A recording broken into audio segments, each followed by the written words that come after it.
1970.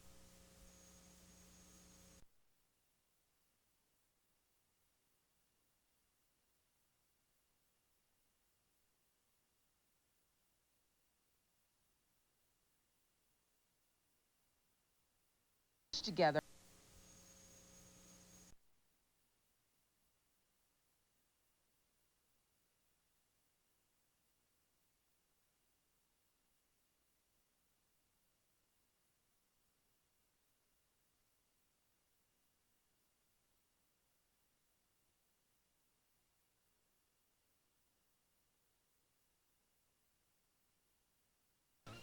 By Digital Equipment Corporation, offering complete computing solutions to give every desk a window into your entire organization. And by contributors to public television. Reuters, the world's largest electronic publisher, provides a nightly business report with news, market data, and communication services worldwide. Local presentation of the Nightly Business Report on KQED is made possible each evening in part by a grant from Consolidated Freightways, the CF company, serving the transportation needs of business by air, sea, and over America's highways. CF's goal is to be miles ahead in service. Additional funding is provided by the members of KQED. You're watching member-supported television for the Bay Area and Northern California, KQED, Channel 9, San Francisco.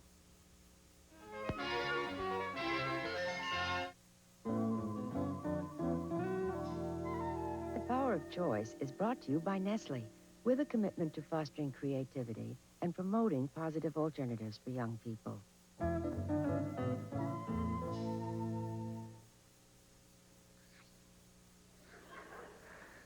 was one of those little fat kids in school. You ever seen them?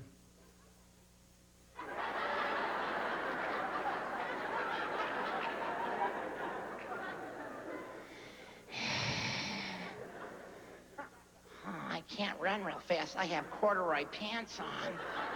And I'm afraid my legs will catch on fire. And your self-esteem is really how you feel about yourself. Be happy with who you are and, just live with it every day.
Mike Pritchard is a youth counselor and stand-up comic who uses humor to talk about serious issues. Recently, he visited students at 26 high schools across the U.S. Mike the comedian warmed them up, and Mike the counselor challenged them to examine the ways they make choices in their lives. As usual, Pritchard found that the shortest distance between two people is a good laugh. I remember when I was in grade school, I'll tell you a little story. We had a girl we used to pick on in grade school, and her name was Gina. And we just picked on her because we could, because she was a kind of a heavy-set girl. We just did it because that was just, hey, let's make fun of her. She looks different. She's different from us. And all of a sudden we'd say things, the meanest things in the world. We went to Catholic school, and they had the little skirts that were plaid skirts, and we go, hey, nice billboard for Scotch tape. You know? And then we'd say things like, oh, we go, oh, look at those legs. Look at those legs. Last time I saw legs like that, they were at Ringling Brothers Barnum and Bailey Circus, you know?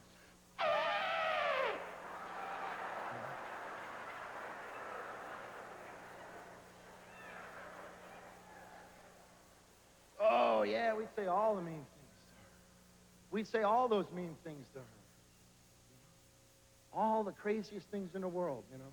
Then we even made up a poem about her. We go, Gina, Gina, round and fat, could not see where her feet were at. When she skipped rope on the ground, the earth would shake 4 miles around. And we'd all laugh. Gina!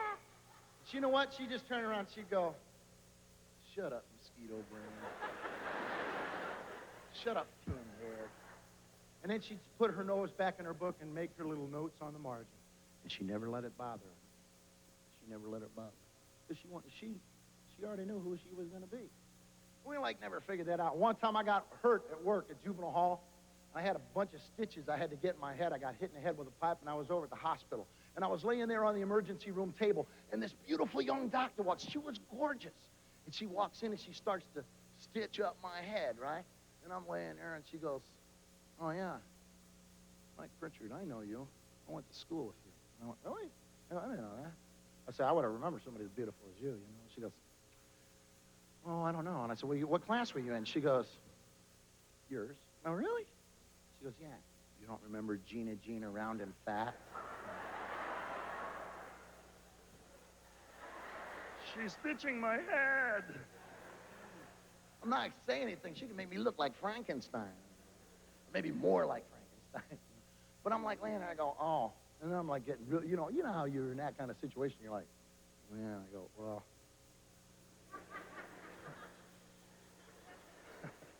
I guess we kind of hurt your feelings, huh? She goes, well, nah. She goes, not really. She goes, I knew you were a bunch of moron, idiot boys, and you just were in grade school, and I knew who I was going to be, and I knew who I was then, and so it didn't bother me at all. And I went, ooh. Now, it's amazing. So when I left, she gave me 2 prescriptions, and I went down to the pharmacy, and I went up to the pharmacist, and I go, hey, I got to get these prescriptions filled from the doctor. The doctor, the pharmacist goes, oh, let's see. Well, this is Tylenol with codeine. This is a painkiller, but I don't know what this other one is. I don't know. And I looked at it, and it was this little thing. It said, Michael's brain was very small, although he was almost 10 feet tall. Now I'm thin, but he got fat. Ha, ha, ha, it goes like that. Well, underneath it said, nyuk, nyuk, love Dr. Gina, P.S. Sticks and stones can break my bones. As I've worked with teenagers in trouble, I've discovered that many of them have a low opinion of themselves. They may get into trouble for drug use, assault, theft, you name it. But what many of them have in common, as I see it, is low self-esteem. How we feel about ourselves, good, bad, or indifferent, affects every aspect of our lives. So our self-esteem, or lack of it, has a tremendous influence on the choices that we make, especially in our teenage years. We may make choices that are right for us, or we may make decisions that put our futures at risk and take us away from our true selves. So self-esteem is important. And there are ways to build good self-esteem. That's why when I travel around America talking to teenagers, I sit down with them and I try to discuss what self-esteem is and what it can do for every one of us. I think it starts when, like, you're really young, when you're a little kid, because I know, like, when I was young, over the dumbest stuff, maybe I hit my head or something, my dad wouldn't let me cry. He's like, you're tough, get up, come on, you're my daughter, come on, get up, you're tough, And so, like, now, if I mess up or somewhere, I'm totally embarrassed about something, or I just fall flat on my face, yeah, I can do better, I get up, yeah, I'm tough, your little stuff like that, you remember, and your parents, when you were little, like you said your little speech in church, you did a great job tonight, a good job, way to go, we're proud of you, and you remember, little stuff like that, because it just stays with you, even through adulthood, and you'll pass it on to your kids, and they'll, in turn, reflect how you feel about yourself and how your parents felt about themselves and what they put in you. These are the years where we're developing our self-esteem. We're still living with our family, and I think that a lot of our self-esteem has its roots in the family, and so it's an important time to develop that. But I don't think it's talked about that much. I mean, as a teenager, I don't hear the word self-esteem. I think it's really important, but I think it's often overlooked. It's not the kind of thing you go to parties and say, how's your self-esteem? It's something that you just sort of keep yourself. Is self-esteem important? Yes. In what ways is self-esteem important to you on a personal level? people with high self-esteem have confidence and they'll just go back and do it again. They don't, you know, fall off the horse and sit on the ground. They get back on. Okay. When you have self-esteem, you think about things, you think them over before you go ahead and do whatever you want to do, and it just brings out that respect that you have for yourself and others. Really, the only thing that you can really count on in your life is you know yourself. I have my self-esteem. I know what I can do, and you have to go take it from there. I think self-esteem is being able to overcome the disappointments in life. Being able, when something really lets you down, being able just to overcome it and get on with your life. Because if you don't have self-esteem, you'll let one thing that doesn't go your way weigh you down. I know about low self-esteem because 2 years ago, I was playing football, and you know, I didn't think school was very important because you're a sophomore, you have colleges coming in and say, "You play, you're gonna play." So I was all geeked up about that. But then, in the summer of my junior year, I found I couldn't play anymore, and that just kind of like a balloon, because I had built myself up to play. What happened? Some medical injury. I really don't want to go into it, but a medical injury to the doctor, so I couldn't play anymore. And really, I had the intellect to go to college on an academic scholarship, but at that time, everything was geared around football. And that's something I wanted to play since I was real little. So it was hard, because that last year was very traumatic. I just used to come to school and mope around and felt really bad. Because, I mean, no one can help you because it's within yourself. And everyone said, "Well, Charles, you can do this and you can do that." But at that time, it's like your whole world just collapses. That's all you know, all you want to know. And when that's taken away, you feel like, what's there to live for, really? How did you make the change? People kept encouraging me and say, "Charles, you can do other stuff." I got involved in other organizations. And really, through a process, just trying to find other ways for myself to do things. And so I could contribute, and people were still like me. I don't have to be a football jock to be popular. So that was the biggest thing I had to deal with, because you had all this popularity, and then one day, people when I had a football game, no one came up and said, "Good game," because you wasn't playing. You know? So you wasn't playing, and all the colleges, all the letters and the coaches coming by, that stopped. And that was hard. And the thing in your mind, you want to be professional, like Walter Payton. Yeah, right. And that dream is gone. So it was just, I mean, I had to stop and check myself, and it took a long time. It took all last year. I mean, it's something you can't do overnight. Came from the inside out, though, didn't it? Yeah. And every day I have to stop and remind myself. I mean, how far I've come and how far I have to go. You know what, Charles? You come on. I think so. Because I don't sit home and cry about it anymore. And that was, yeah, I used to sit home and cry about it, yeah. Because that hurts. Because that really, it's like, if you find something you really love to do, and then one day it's taken away, you find yourself really empty, and it took a long time. You guys think of just one thing that has really affected your self-esteem, either up or down. Like a situation that I've had the past year of having a girlfriend that I've centered my whole life around. My whole life, my everyday was around her. And so I went to Governor's School of the Arts this year. And when I came back, we'd been dating for about almost 10 months. It was a real heavy relationship. I really loved her. And she called me up to tell me that while I was going to Governor's School, she was dating this 21-year-old college junior. Right then, at that point, my whole life was invalid.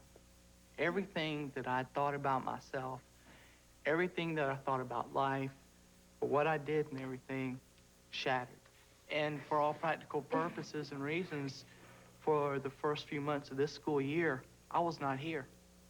I was not in school. I was not anywhere, because I didn't have me anymore. I didn't see anything in the mirror. And there was still that portrait that I had to live up to, you know. But I had no self-esteem to try to even live up to some of the things I set for myself. I had to pick up my life again and find, glue the right pieces together but still have to leave some of the pieces out. There was a lot of pieces missing. There still is. I'm still trying to find some things in myself that I don't have anymore that I used to have. Whenever we base our feelings about ourselves on someone or something outside of us, we're running a risk. That love that we counted on may not be there tomorrow. The applause, the group, the grade that makes us feel good about ourselves will not always be part of our lives. Being loved, being respected, can have a great effect on our self-esteem. But it won't last unless the roots of self-esteem are growing within us. I told a story the other day about self-esteem, and there was one of the kids we had. He got his SATs posted right in school, and he was like number 3 in the school, but he was like Mr. C. He always had C's all through school, and all of a sudden, his SATs are posted, and he's got real high SATs. And everybody starts going, man, the guy's a genius. This guy's a genius. And then he started walking around school, acting like he was a genius. You know, he was like walking around going, hey, I'm a genius. He started to turn his homework assignments in on time. You know, he started to do he started to study for the test. He started to ask questions in class. And all of a sudden his grades started to come up. He was getting A's and B's instead of C's, you know, and everybody was like going, man, this guy, and the teachers were going, he came alive. You know, he came alive. And then he got called in by his counselor, and his counselor was standing there talking to him. His counselor goes, that's some bad news. There was a computer error. Oh, my God. And you're really just average. You're really just average. And he just goes, yeah, but he goes, that may have been a mistake. But he goes, look at these test scores. I'm getting A's and B's now. And that's no mistake. And what really hit him was that some stupid computer error could make him feel better about himself. People with low self-esteem a lot of times treat themselves pretty poorly, you know? They really treat themselves pretty poorly. Can you think of a way in which you treat yourself poorly? Some days you look in the mirror and you go, you look real bad. I mean, that takes some time to get over that. You sit there, you do your hair about 5 times. That's not gonna work. That's not gonna work. And your father goes, hurry up, your hair's not gonna change. And you go, oh my gosh. I mean, this really, my stuff is, I'm my worst critic. I'm my worst critic. Yeah. I look in the mirror and go, I don't like that. I do something, I don't like that. I am my worst critic, as most of us probably are. I go home. Are you can't real hard do on yourself? anything. Yeah, I am. I got a D in geometry. My mother said, it's okay, honey. You know, you'll do better. I said, no. My mother didn't put me on punishment. First card market, I came home and said, my mother's going to kill me. My mother said, it's okay. You'll bring it up. I said, no, I'm supposed to be on punishment. I can't have phone calls. I can't go out. You encourage me. I'm not supposed to do anything except for bring home my geometry book and study it. And I hated my teacher. I loved my teacher. She was the best teacher in the world. Miss Wiskowski, I love that woman. But I'd go every day. I never skipped that was the terrible part. People would skip and come in and get A's on the test, and I went faithfully every day. I spent 2 hours a day with the woman after school and before school getting help. And then she put on my report card, every card marking. Student is not achieving at ability, at apparent ability, and, study habits being improved. I was like, what do you want me to do with this book? I mean, I felt really bad. I was like, well, maybe I really don't know how to study. I mean, I was really considering taking classes on how to study because I felt bad. I said, well, maybe I'm just stupid because I just couldn't understand why I could not get the hang of geometry. And then it finally hit me, hey, I can't do geometry. That's okay. But, I like algebra. I can do algebra. Algebra, some people just can't do trigonometry, but I can. Some people can't do geometry. I can't. I mean, it's just something I have to deal with. And when I finally got over the shock of the D, my counselor, he was upset. Why did you get a D? Let me ask you guys something. Do you ever sit down and sometimes and say, I am a great person. I really love myself. I really have accomplished a lot. I've really proved a lot of things to myself. Have I, Jennifer? Yes. Okay. Well, if she says I have, then I have. But I don't exactly see myself going someplace and saying, I did it. I mean, occasionally, like when I won a scholarship, yes. I'll occasionally, my mom will get more excited than I will. Yeah. I'll say, yeah, I got it, Mom. You know, I never think of it as I'm selected because I'm the best. I always think of it as a fluke. I don't know why. Self-criticism can be a good thing. It can help us achieve our best and be better human beings. But sometimes, instead of using criticism as a tool, we turn it against ourselves, dwelling on our weaknesses and undermining our self-esteem. And when we bring ourselves down, it can be real hard to climb back up again. One thing about me is that I'm a realist. I can look in the mirror, say things I don't like about myself, walk away with it, and it'll hurt, but don't let it get to me. It'll hurt yourself. Yeah, and there are people, and there are so many of them, and they try so hard to bring you down. I'm not the best-looking person. I can deal with that. I'm not the smartest, and I'm not the bravest, but I hate it when people try so hard to, no matter what you do, they try so hard to bring you down, and it hurts, and it never can realize that. And it does. It cuts like a knife. It's not. I try my best to stay alone. I'm not a person who goes out on parties every night. I'll go to school function. I'll go to homecoming once, you know, and that was once out of my 4 years of school. I went to one homecoming. I stay away from people because I don't like to get hurt. You can run away from it. Sometimes it's better. I love you, pal. Sometimes it's better to run away, too. No, I've never known you to be down on yourself. I've always thought you to be a dominating person. That I've decided to deal with this. Since my 7th grade year, I had learned that you no matter what, smile. Then I said, well, I'll smile. Then all of a sudden it was like, at home I'd sit in dark, whatever. I'd come to school, I'd smile, I'd laugh, I'd make jokes. It was a facade. It wasn't real. And until this year was the first year I decided, I said, it's not worth it. If you're sacrificing your own person, there is no need for it. If you're a sad person, Dietrich, stop trying to be happy and focus on the things that are wrong with you. You said you don't tell anybody anything. How are we supposed to help you? Did he only listed the bad, you think the bad things are about you. You are very talented. He's very musically talented. Yeah. Incredible ability. You mean I'm going to jump up here and slap you in the face for not bringing that out? He's just...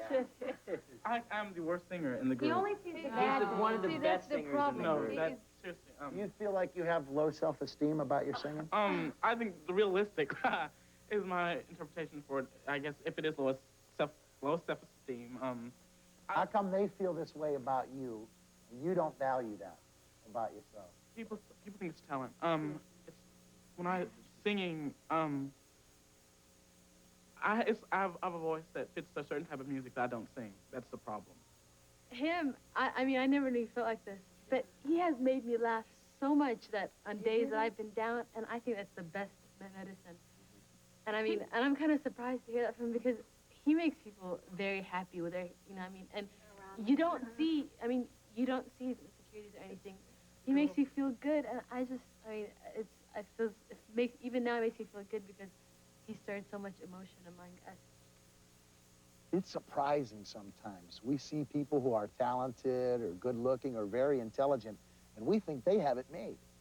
But they may not value the good qualities that we see in them. They might very well have low self-esteem, and their negative feelings about themselves are very real.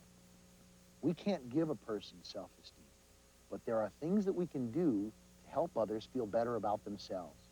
And when we do that, our own self-esteem rises. Let me ask you this. How do you criticize somebody without lowering their self-esteem? It depends on the person, and you kind of know to what limits you can go to, for, you know, in your criticism. Like some people you can be kind of firm with, and they'll take the point, but others are real fragile, and you know you might say one wrong thing, and it could really scar them or whatever. So you have to know the person well in order to be able to give that criticism. Make it sound like you're not talking about them, but you're talking about something they do. Yeah. Because you know, if you're saying, if you act like you're talking about them, you know, that's just going to lower their self-esteem. If you're just saying, well, that what you're doing right there, you know, that's not exactly becoming of you, then. It's one thing to say, you have no morals. Yeah. You're just a piece of wasted trash or something. I mean, that's the wrong way to take it. I mean, you should try to say something like, you know, maybe made the wrong decision or something. Because you can like a person but dislike their actions, and I think Right. that happens a lot with parents. But how do you get there to a point where you can get them to trust you enough to You could, like, tell a person what they're doing wrong, but you can also say, like, I've done it before, too. Yeah. So don't worry about it. And then say, this is what I did to correct it, even if it isn't true. Have any of you ever said anything to somebody that made them really feel good about themselves? There's this girl, you know, she's my friend. I was best friends with her twin sister, and she went to middle school with me, and she goes to Cass here. And so recently she's found out that she's had heart trouble, and she's been, like, to the doctor 6 and 7 times, and they didn't know, you know, what was wrong with her. So she told us, but she didn't tell us that she had to interfere, that she was dying, you know. And so we was in a bathroom, and so she was saying, I went to the doctor again, and they put her on an EKG or whatever that thing, you know, for the 4th time. And she said, they still don't know what's wrong with me. And she said, you know, they think I might have a hole in my heart. I was saying, oh, that's all right, because what's wrong with your physical heart, you make up with your inner heart. And she started to cry and everything. She just crying, and I was like, you know, are you all right? And she was like, thank you, honey, thank you, because I thought you was going to die. I was like, don't worry about dying, you know, because you're a great person. You're nice to everyone and everything like that. That just made her feel so good, because she was so afraid of dying. I mean, we stayed a whole hour in a bathroom, and she just kept crying and crying. And she was, like, so happy that I said that to her, and I didn't realize I can have such an impact on a person like that. Can I tell you something? You just had an impact on me saying that. You know, it just made me feel good to know that there are people out there that still say those kind of things, because it's really important, because somebody can be touched so deeply by something that you say, you're not even aware of it, you know? And it's real important to be able to be that kind of person, to encourage people and say nice things to them. It makes you feel good. Anybody else have anything? My brother, he has a low self-esteem, and I'm a bad person. I really thought a lot of myself, but being here has showed me that, you know, Tamika, you're not everything, because me and my brother argue. Every time we argue, I'm saying, well, you're dumb. You get this, you that. That's why I got an A, and that's why you got an F, and blah, blah, blah, blah, blah. You on a punishment. But now, when I go home, I'm going to give him an apology, and I'm going to try to handle it differently, because it's like, he can become an A student. Right now, he's not that A student. And I'm going to try to scratch the surface and find something that he's good at instead of always looking at his low attributes. And I'm just glad that, you know, everyone here has helped me to see that, because before, you know, it's like, you know, what was his purpose? I'm like, why did God even put him here? But now it's like, you know, I feel bad because this is my brother. And if no one else, everyone in the world might judge him like this, I should be the one person that he can look at and, you know, find that security. You know, my sister supports me. My sister loves me. Because I do love my brother, but I've never shown it. And I'm going to try to show it now because I'm awful. That's great.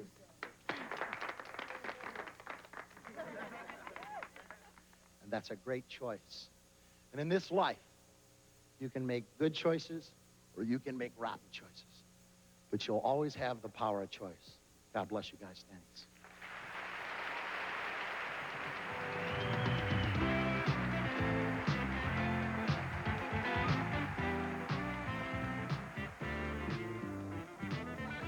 So we have a full night tonight here on Channel 9. Next, we'll skydive to a rainforest in Venezuela. We'll take a look at the ecology there, the fauna and the flora, and examine a rainforest, a forest of which is quite different. That's a one-shot. There they are. Harry Garfinkel. What did I say? Garfunkel. Oh, I beg your pardon. You probably struggled with that all your life, haven't you? Sure, Bill. But sure, you are a bridge over troubled water. Let's get that in. Guess what? What's about them? Should you know? They are divorced.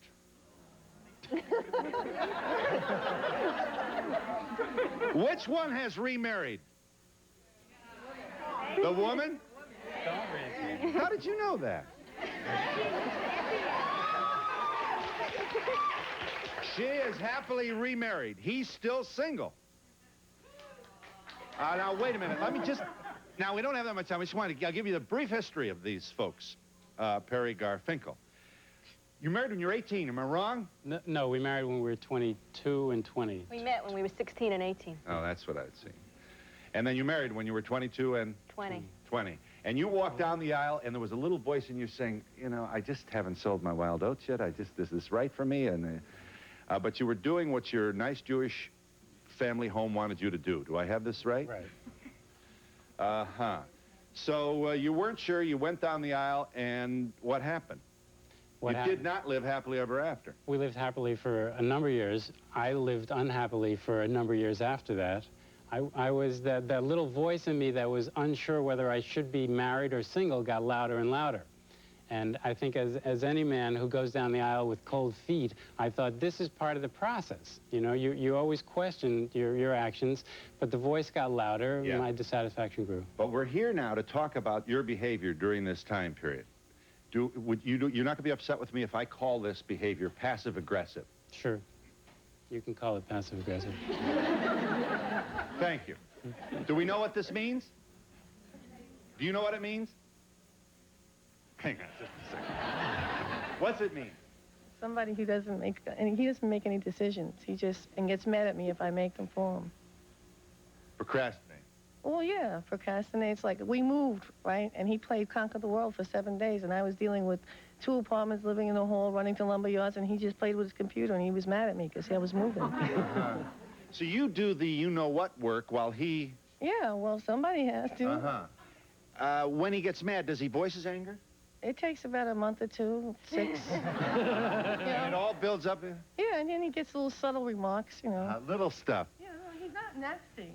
Exactly. He's a nice guy. Yeah. Exactly. Yeah, no, it took me 7 years to get angry. We were married 7... and in fact, when we were in therapy together, our therapist said, you guys don't fight. Like, let's see you fight. So we tried to fight, but we had all this new age terminology and these kind of ameliorating phrases that we used with each other. And my way of, my ultimate anger was to just pull out of the marriage. I kind of announced one day that I don't want to be married. Let's just understand some of the little episodes. You would get up early in the morning to brush your teeth and all the rest and get out of the bedroom so you wouldn't have to talk to her. Not exactly that, but I disappeared early. I got up before she got up and went upstairs to work. I'm a writer. I worked upstairs. I was using work as a kind of excuse to be interactive with her. And then on one occasion, did you not decide you're going to go to Hawaii and see if you can fall in love again? No, I didn't do that. No, we did. Oh, her and I. Yeah, we yes, went yes. He wasn't even there. That's the classic. You probably think this is easy, this hosting business. No, we went to Hawaii to try to heal our marriage, and as it turned out, actually, I developed a very bad psychosomatic headache. You remember this? No. She blocked it all out. I was very ill. I couldn't even get up. But you didn't even reside in the same place in the Hawaiian Islands, did you? We agreed to take a vacation together for a month and then take separate vacations for a couple of weeks. And then we agreed to meet up again and then come back to Cambridge where we were living and resume our life if there was going to be one. Within 2 weeks of returning to the East Coast, I decided that this is it. You can't do this anymore. The magic was not available to you, or you couldn't put the genie back. Yeah, my phrase was the juice of love had dried up. That was your phrase, wasn't it? That was my phrase. Well, Iris, you do speak. You realize now that the last 2 years of that marriage was one of a passive-aggressive act after another. Is that so? Right. For example, Iris, I think what you may have to share with us will be familiar with some of these women. Well, it was always feeling like you were walking on eggshells. Always feeling like you were being subtly criticized, but you never knew why. You just, you know what I mean? That something was always wrong, but you couldn't get the reason. You couldn't get any concrete information. He wouldn't talk. Wouldn't talk, wouldn't be truthful, wouldn't say, I'm not getting enough love, I'm getting too much love, you're hanging all over me, you're not coming near me. You just couldn't find out why, but somehow you felt ignored, you felt like you weren't cared for, and you felt like you were failing all the time. Well, I did things a little bit differently, because he could do just that, and we would be where you are. But I fight, okay? You hit him with a rolling pin. I start throwing Corel living wear and everything else, and I force him into a confrontation. Knockdown, drag-outs. Yeah, You know, until sure. I make him talk. I really actually sit there, and he'll start cursing and everything. And after that kind of feathers down and we get to the root of the problem, he'll just say, you know, it could be something really dumb or something that he wanted and he just couldn't tell me. That's great. You got to do it that way. You have to. You got to be, it's like you have to use an axe to break through this wall they built up. That's if you really want it. Depends on how much you're willing to invest. That's what I learned in my second marriage. My husband now, he fights. He's got something to say, he says it. Well, I make sure we fight. I mean, I dig it, because they said we would last a year, and our anniversary's this weekend, so we're 11 years now. 11 years. Let's go. Now, let him. So she's married, it seems to her, let me just change the metaphor here a moment. She's married to a closed door, and she's always knocking on it. And obviously, we're not going to worry about these folks, because obviously she's eventually succeeds. He really is. He's a good guy. It's just he has trouble saying what he really feels. Yeah. Yeah. It's like, you know, if he really gets mad, it'll take him a year, and he'll pick up a brick, and he'll, you know. Yeah. But he won't tell you why he's mad. Yeah. Try not to talk too much. We don't have a lot. No problem. Let me get Dr. Joy Brown in here. You may recognize this name. Here is a clinical psychologist and host of a nationally syndicated radio call-in program. Passive-aggressive men, you say, act out conflicts versus claiming them, so the problem becomes someone else's. Explain that for us here. We're slow learners. Can I say that? Okay. I think basically the passive-aggressive man will do anything to avoid a conflict. And it's not only men who do this, and I think it's important to distinguish between a troubled marriage and a passive-aggressive man. The ultimate passive-aggressive may even be a woman who said, when you say to somebody, what's the problem? Why are you angry? Nothing. I don't know. Their passivity is more important to them than their anger. And so what happens is you never know what's going on with them. You have the sense that they're angry, but they don't claim their anger because that would mean a conflict, and conflict feels scary. You don't have to be Jewish to be this kind of mother. True. But you go ahead, I'll do the dishes. You go ahead and watch the football game. I'll take care of the... Is that passive-aggressive? Of course it is. Or you do, that's all right, you do what's best for you, as opposed to saying, don't you dare do that because it's a rotten thing to do. Or why haven't you called? As I know your life is busy and phone calls are expensive and long distance. You know, the old joke about the Jewish mother won't change a light bulb because that's all right, I'd rather stay in the dark. It's okay. Yeah. That is passive-aggressive. Passive-aggressive. And just give me one little... why do we behave this way? And why is it very much... now, men don't do this overt guilt as much, but... No. Now, what about our Exhibit A here in the back row, back up here in the cheap section here? What is now, because he's like a lot of guys, and this woman... Exactly. I think there are two issues here. The first is that the man wants, or the person wants to avoid conflict, and the question is, why? Because what would a fight mean? Does it mean that somebody abandoned you, or you feel that people wouldn't love you, or you feel that your anger is so scary that it would explode? Women's real problem with men who are passive-aggressive is they won't talk to me. I can't get anything out of them. They won't tell me what's going on. And so women want men to talk. So women all over the world are sitting across the table saying... That's him. That's him. They're talking about my husband today. And they're also saying, penny for your thoughts, when they're with him. And he's or $1 for your thoughts, or $500 for your thoughts. Please talk to me. But isn't that really a form of control? Aren't they really gaining control by doing that? Of course. It's manipulation, isn't it? Right. By saying that the most powerful tool we have when somebody's angry with us is our silence, because she has to continue knocking at his door. She has to do something because he's doing nothing.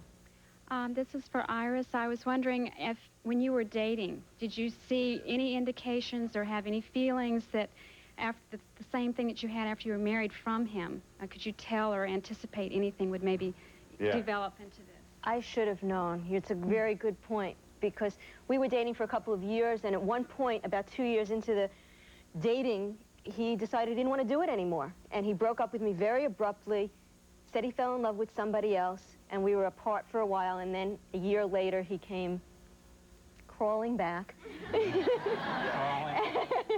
You know, as I see them on the stage being divorced, I can't believe they're sitting next to each other calmly. You know, that's so passive. It's nice, though, isn't it? It's nice, but I don't understand it.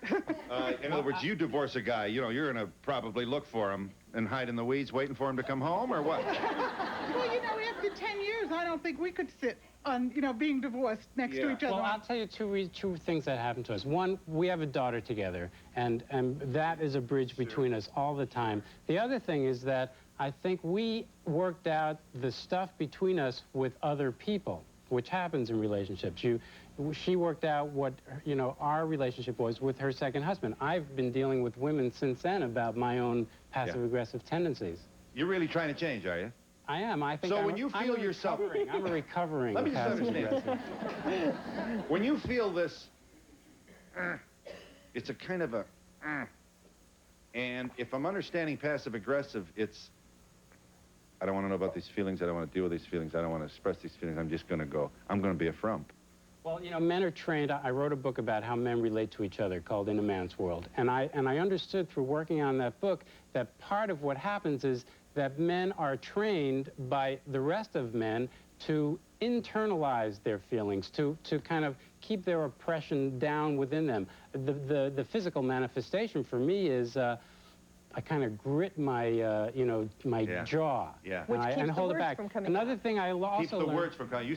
So there's an actual primal reason for this. Yeah. Right. You go like this, you don't have to talk to anybody. I'll tell you something else. The other thing... You die sooner. We die. Because it's all inside. We're dying younger before the women are dying. Right. Because we can't get this out. I don't want to. You wanted to say? About 2 years ago, I developed a pre-ulcer condition from keeping all this kind of stuff inside me. So there is a toll I paid. have 2 points. Just, Iris, did you ever just get so frustrated that you just wanted to shake something loose? Yes, but I was also very frightened about what would happen, that would mean the marriage would end. How about the time you threw the lamp at me? And also, I think it just could be it gets something carried away. It's so much easier to avoid a fight or avoid a conflict than it is to get involved in something that's going to cause a lot of pressure and tension, something you don't But then you think that everything is okay. You avoid it, you quiet, you cover over it, and then years go by and you think you're happily married, and then you find out that you're not. I want to give you just a couple of the characteristics of a passive-aggressive personality. I love this. I feel like the professor here. I stole this from one of the books here. Number 1, this won't surprise you, procrastinates, this passive-aggressive person. Puts things off that need to be done so that deadlines aren't met. Number 2, becomes sulky, irritable. I just don't know any men like this. Or argumentative. When asked to do something he or she does not want to do. Do you recognize this personality? 3, seems to work deliberately slowly or do a bad job on tasks that he or she really does not want to do. You know, I took maybe 3.5 weeks to rake the lawn myself. Look at this. 5, avoids obligation. Oh, I'm sorry. 4 is protests without justification that others make unreasonable demands on him or her. 5, avoids obligations by claiming to have forgotten. 6, believes that he or she is doing a much better job than others think he or she is doing. In other words, the passive-aggressive person can't understand what everybody's complaining about. 7, resents useful suggestions from others concerning how he or she could be more productive. You know, you find these people in the workplace. Number 8, obstructs the efforts of others by failing to do his or her share of the work. Oh, do we? And 9, unreasonably criticizes or scorns people in positions of authority. You ever know somebody's always complaining about the boss? Always. It's a lifetime. That's a passive-aggressive, huh? Yes. Dr. Brown, are men who are Peter Pans frequently passive-aggressive type persons? Well, Peter Pan is the idea of a delayed adolescence, prolonged adolescence that seems to go on forever. Can be. Part of it depends on who your mom is. And one of the things we haven't brought out is that men may learn to be strong and silent from their fathers, but they learn to be good, and that tears aren't acceptable, anger isn't acceptable from their moms. So can be, not necessarily. Right. And we celebrated this personality in film. Gary Cooper. Yep. Strong and silent. Well, we should also point out that women can be passive-aggressive as well, but women we expect to be more passive. Men, we want them to be aggressive, but we want them only to be aggressive in certain ways. That's why it's more obvious when it's men than when it's women. Well, meet Harold Hodge. Guess what? Well, Harold, here you are. Boy, do we want to look you over. Direct from our lab, where we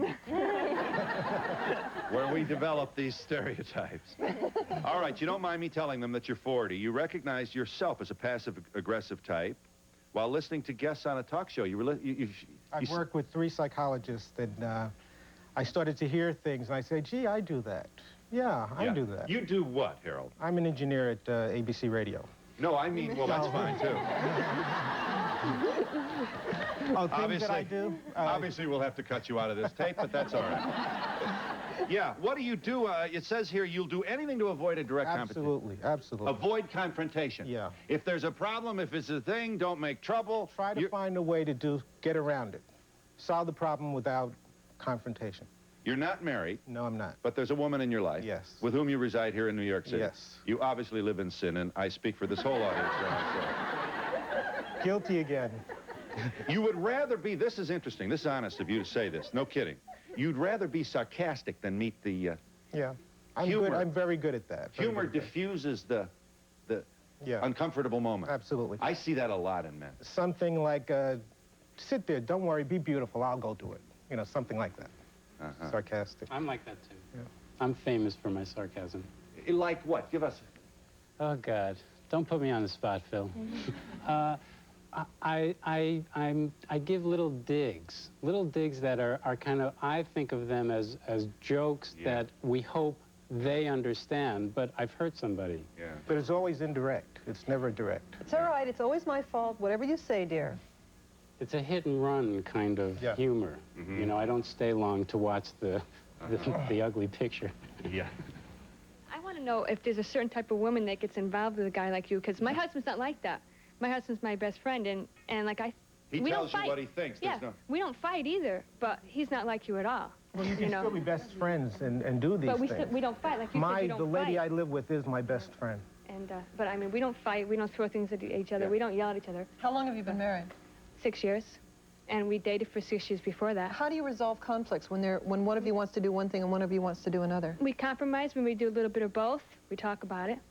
You know, that's there's how to always do ways to do it. The point is, one of the people This over here... woman is never going to be on the Donahue show, I'll tell you that. I mean, you got it going here. Sainthood. For happy marriages. Yeah. Put me on for happy marriages. One of the Let's hear women it for over here happy pointed marriages. out that fights would be dangerous and the marriage might break apart, and that's not true. Anger that's held in that becomes explosive can be very destructive, but someone saying, look, it really hurts my feelings when you say that, or you never seem to listen to me, or the next time you're in a fight and he says, what do you want, Phil Donahue? For your, I mean, say, look, Phil Donahue's cute, but I want you, dear. I'm wondering what kind of relationship these men had with their fathers. I Were am their too. fathers Good like question. this? That's a good question, because that was kind of the thesis of my book, that the taking off point was that men have these kind of distant relationships with their fathers. They come to expect that from other men, and then it plays out in their relationships with women. I had a kind of classic love-hate relationship with my father. The guy was my hero, my ultimate hero. In my teens, I saw the luster had worn off him. We had our falling out through my rebellion years, and we've managed to kind of attain a reconciliation and a very close and Did you loving ever hear your relationship. father express himself personally? I mean, with regard to feelings? He's not an emotionally expressive man, but like men of his generation in his 60s, he shows his love by doing for you. I was wondering what your mother was like. Was she a very affectionate person, a loving person, or was she She's cold? affectionate and loving. But I think their relationship, you know, if anything, the things I picked up from their relationship are things I played out in my relationships. My question is, regarding the men who don't want to accept responsibility or they don't want to answer your question, how do we deal with them? How do we get them to answer our questions, you know, do things for us? How do we deal with them at all? Yeah, and what are they doing here? We'll give you a chance to... This is rather a common personality The most common question that women have about their marriage is, how do I get my husband to talk to me? And Do you want me to tell you now, or when I I'll come give back? you an opportunity, an uninterrupted opportunity to speak to that question in just a moment.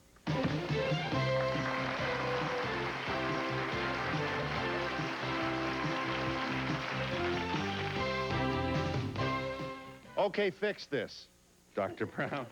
All right. If you joined us late, this is about passive-aggressive personalities. This is the guy who sits there, you know there's something wrong, you know there's something going on in his heart, his soul, and he's not talking about it, and it's driving you crazy.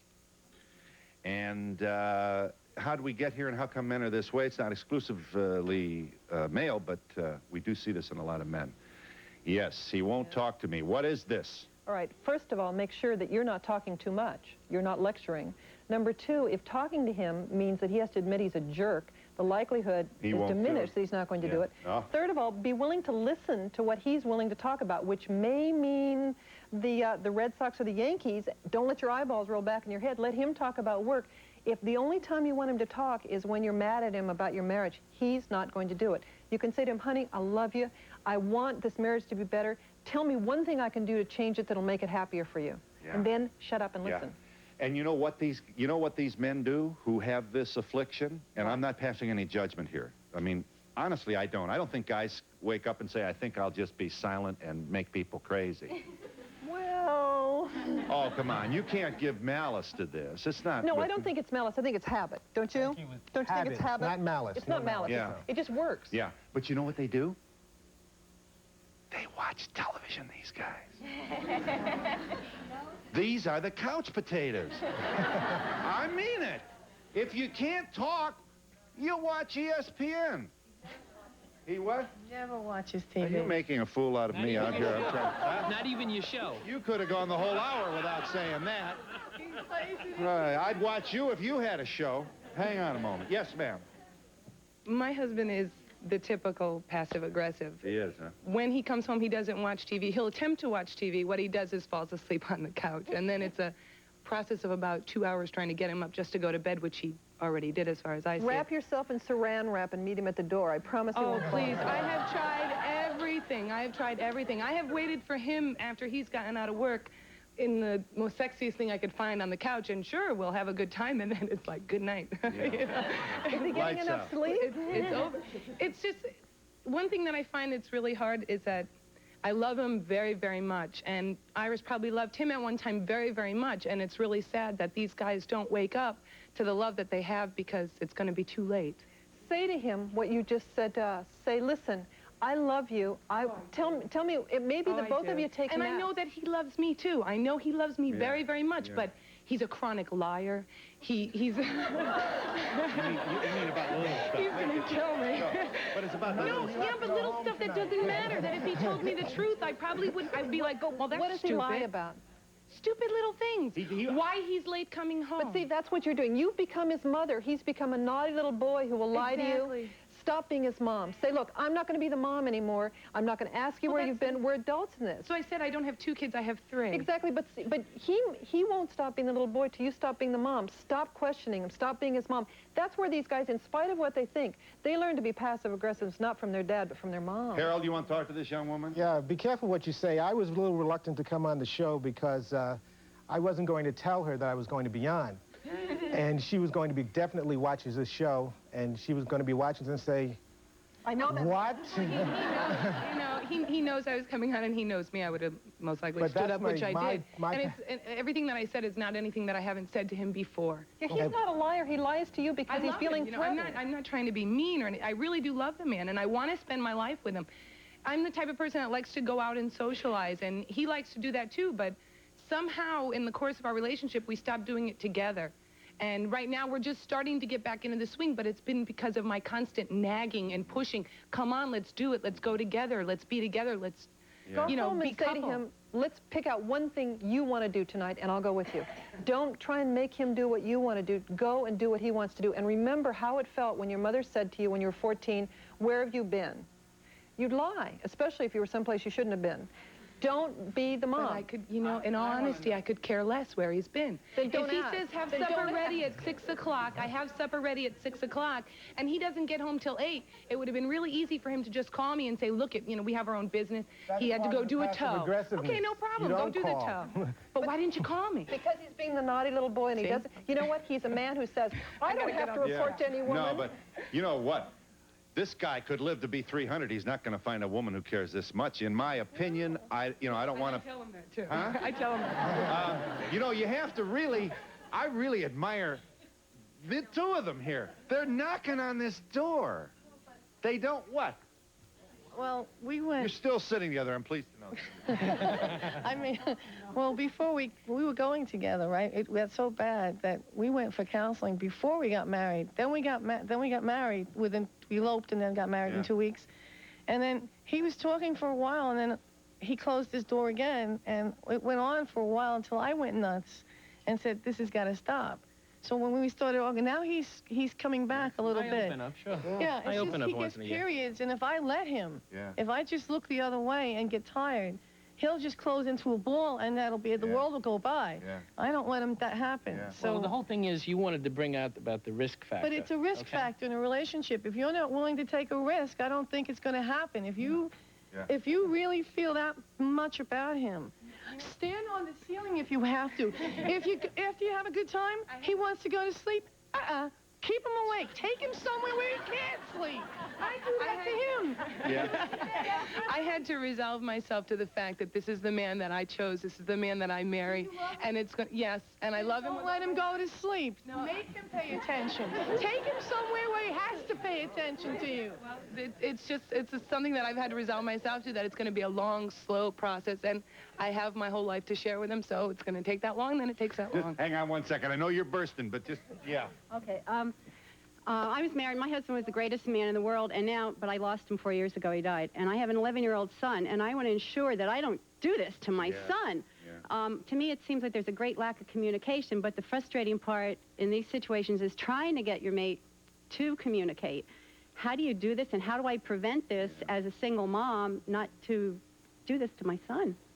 Nobody opens up when they feel vulnerable, and women feel vulnerable about their feelings, but we've been talking about our feelings since we've been 3 years old. For men, it's relatively new. The problem about passive aggressives is they become more passive, we become more aggressive. The more aggressive we are, the more threatened they feel, the less likely they are to open up. But just curious, how old's your boy? 11. Here's an 11-year-old. There's a mother who really is looking ahead, as all of us should. So how does she, listen, kiddo. Her son is going to do something he doesn't want his mother to know about. He's going to come home late from school or whatever kids do today. How does she work on this? I think you can say, look, I love you. I may not always love your behavior, and sometimes what I promise to do is hear you out, and then we'll talk about what you think is appropriate. Part of what we do with our kids, which is a dreadful mistake, independent, is we assign rules and we assign punishments. They break them, and they don't care. That's where the passive aggressiveness comes in. Once you say to your kid, you were home late, what do you think is an appropriate punishment? They can't be passive anymore. They have to figure out the responsibility, and they have to figure out the punishment, and so the passivity has gone away. Harold, you don't lie to the woman with whom you live, is that so? I tell little white lies. You do? Well, he's honest now. Don't send him to the public square here for the hanging. One of the things that Joy said was, it's not just in men, and it's not. People. It's a people problem. Yeah, but I think the culture makes it more likely that a man would put a guardall over his own ability to share what bothers him. We appear to have a lot of men going out of the way not to speak directly to a problem. Yeah. And I see it in a lot of ways. Manifestations with men our culture reinforces this passive-aggressive behavior. As you mentioned, the media heroes we pick, and I could go through the whole list from Marlon Brando right up to Sylvester Stallone, that kind of mumble jumble, really not speaking. That's part of the syndrome. Men don't look you in the eye when they talk to you. Bosses and their secretaries, or men with men, that eye avoidance is part of it. I've lately thought of men with beards as a kind of passive-aggressive tendency. Really? I'll have to agree with that one. And we'll be back in just a moment. To be part of the audience, write Donahue Tickets, care of NBC, New York, New York, 10112. Yes. I wanted to ask Iris that I'm in a similar situation that you were in, because I met my boyfriend when I was 15. He was 16. And he's not like the typical passive-aggressive man at all. He's really not, but I was wondering what I can do to prevent it. You met him when you were how old? 15. And how old are you now? I'm 18. 18. 3 years with one guy. Mm-hmm. Oh, you're the kind of, this is what makes parents crazy. Oh, you know what? Huh? No, nowadays too.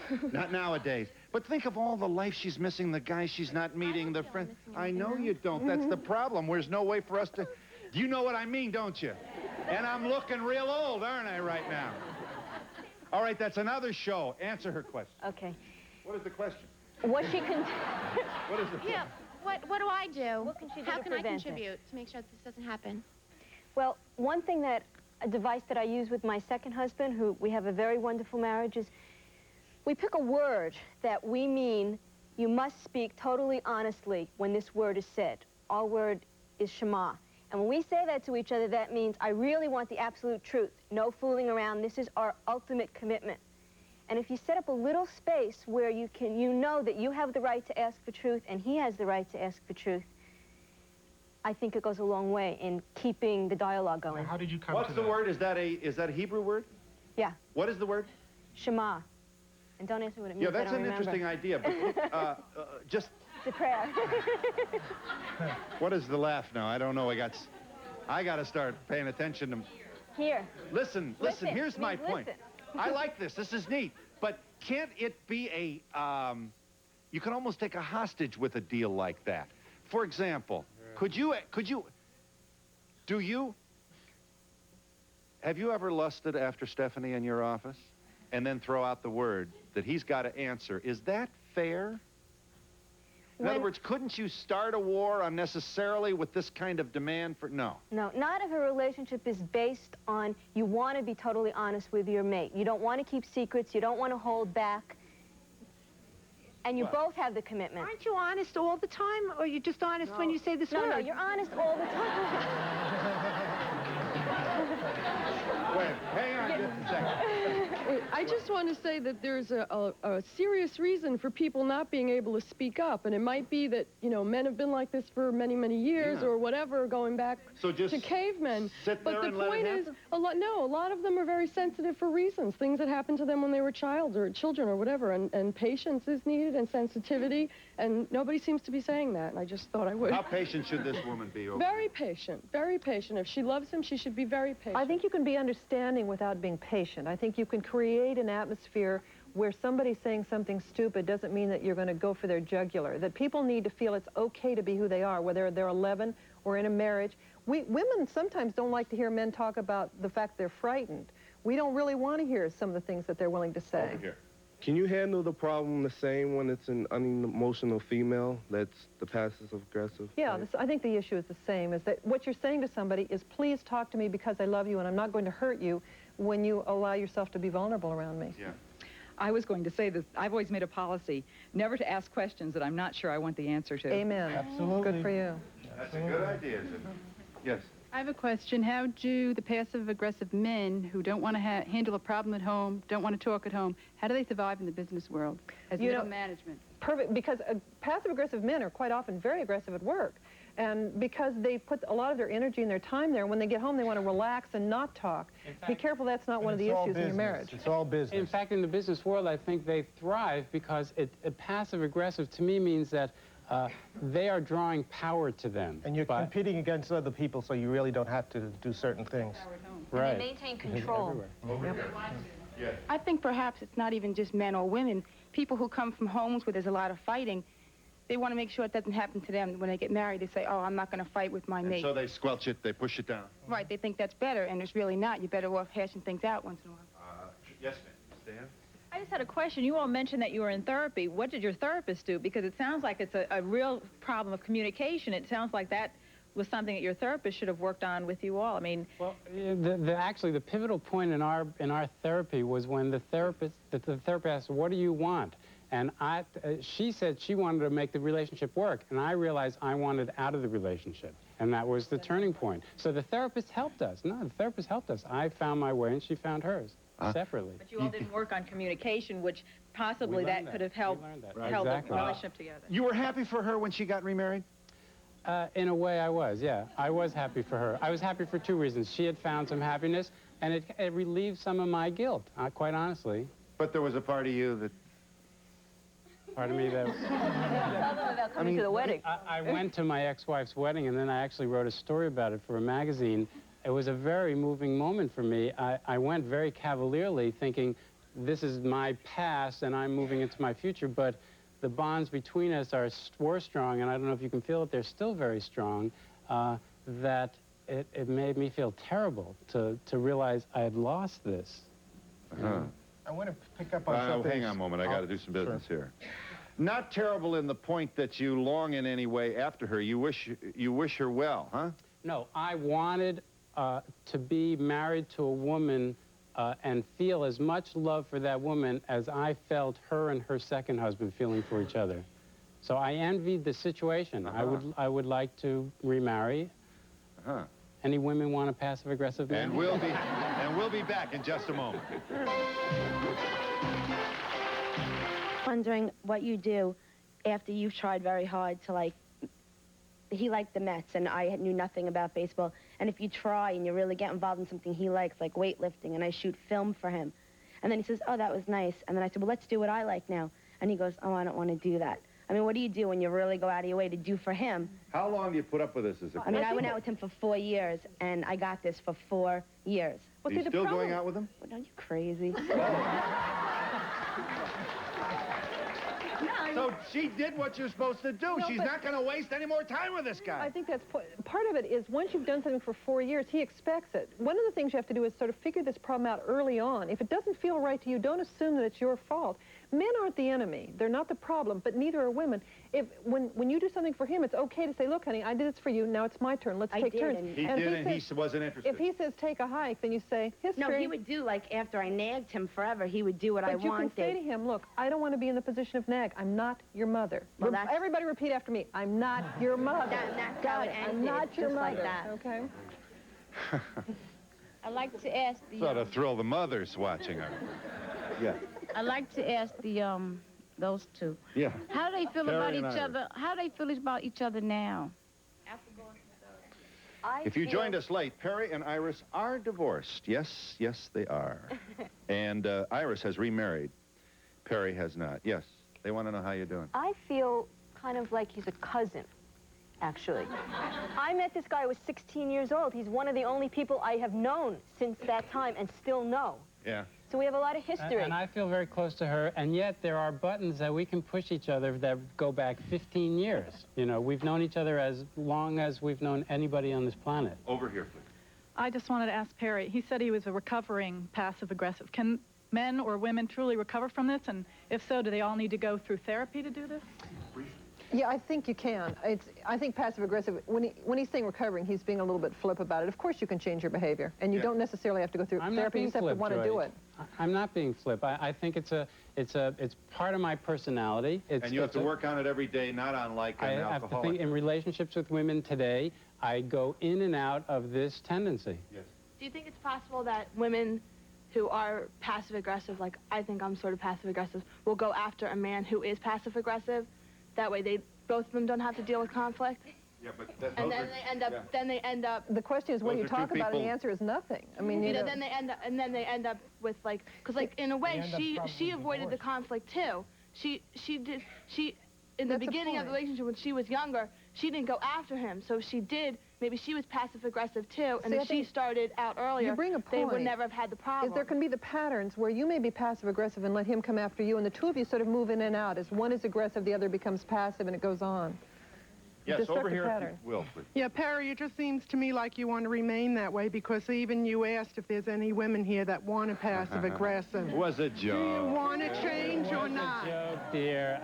Listen, I think we're picking a little bit too much on Perry, and I'll tell you something. During the break, I leaned over to him and I said, listen, I envy you because after this is over, you go home and nobody's there. I have to go home and worry about what I said. And he leaned over to me and he said, I envy you.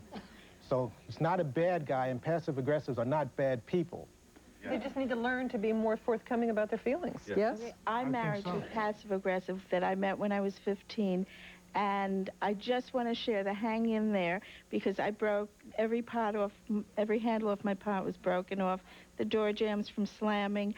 We're celebrating our 25th wedding anniversary. And you're not slamming doors anymore. No.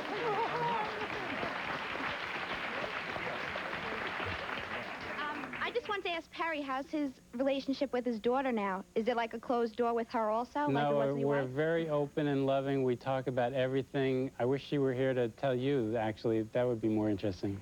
Yes, back here.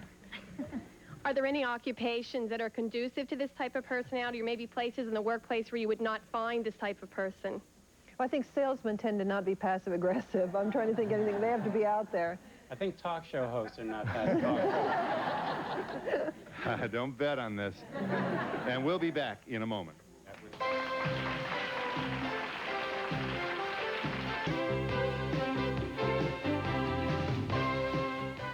Sir. I'd like to address this question to the doctor. Very good. My father died when I was 2 years old, and I was once... It's an hour show. And I never felt any effect of not being fatherless, but it was what one said to me that it has a dire effect. I think I'm passive-aggressive. I was very, very aggressive at the office, which was said before. What effect do you think? Whatever has already happened to you can't undo. But what he wants to know, is it causal? Who knows? Who knows, and who cares to this extent? You're 74 years old. Decide no more of this nonsense. I'm going to claim my own anger. I'm going to talk. I'm going to say what's on my mind. I'm not going to let it eat away at my coronary arteries or my stomach. I'm going to tell her when I'm angry. I'm going to tell her when I'm sad. I'm going to ask for help when I need it. You can't undo what's been done. Okay? Briefly, my good man, we're running out of time. I understand, Phil, and you've given us no help here today. I'm looking in this forum. I see maybe 20 men. I'm seeing in the panelists of 2 men that are passive-aggressive victims, a woman and a doctor. You started off saying that this was a passive-aggressive individual, but you've skewed this whole thing towards men.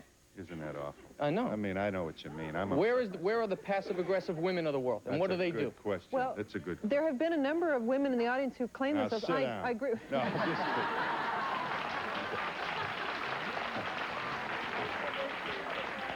This one isn't passive-aggressive, folks. No, he isn't. But the point is that women, it's more societally acceptable for women to be passive-aggressive. We encourage passivity in women, and that's one of the reasons it sticks out like more of a sore thumb with men. But you're absolutely right. It's not men or women. It's both. Mothers are all women. It's not men bashing today. Don't worry about it. Yes, I just don't understand why it seems like it's the man's fault. Does the woman play any role in this? Maybe making it worse? Why should the man have to? Why should the man have to change for anybody? It's not, men are not the problem. The point is that everybody's got to claim their own feelings. And when you're angry, say so. It doesn't mean somebody's going to abandon you. It doesn't mean that they're going to leave you. That you can be lovable even when you're angry. Almost out of time. Yes, what type of characteristics do you look for in a woman? A passive-aggressive man, what do they look for in a woman? I look for vibrant, intelligent... No, I think don't miss her point. She wants to know, what do these guys who are afflicted with this condition, what kind of women do they usually seek out? Oh. He's telling you, aggressive women. Oh, I thought he was telling me how he's changed. No. Sorry, go ahead, make your point. No, I like aggressive women who are going to participate in a kind of give-and-take relationship. Well, if you'll pardon this interruption, I do not think passive-aggressive men are looking for aggressive women. Well, let me interrupt you. I'm a recovering passive-aggressive. All right, so my original question was correct. Okay. We're not looking for a docile woman. I think a passive-aggressive guy is looking for a yes dear, no dear. No, they're looking for their mother. No. That's the whole point. Someone who'll take charge, so all they have to do is break the rules and be naughty little boys. You mean he was right and I was wrong? No, would I say that? Yes. I am pleased to call your attention to Perry Garfinkel's book titled In a Man's World, now in paperback. This is father, son, brother, friend. He's thought a lot about this, and very important issues indeed. And here is Nobody's Perfect, Dr. Joy Brown's contribution to help you get along better with those around you, including the one you love the most, and we'll be back in a moment. Today's show, send $3 to Donahue Transcripts, 267 Broadway, New York, New York, 1007, or call 212-227-READ.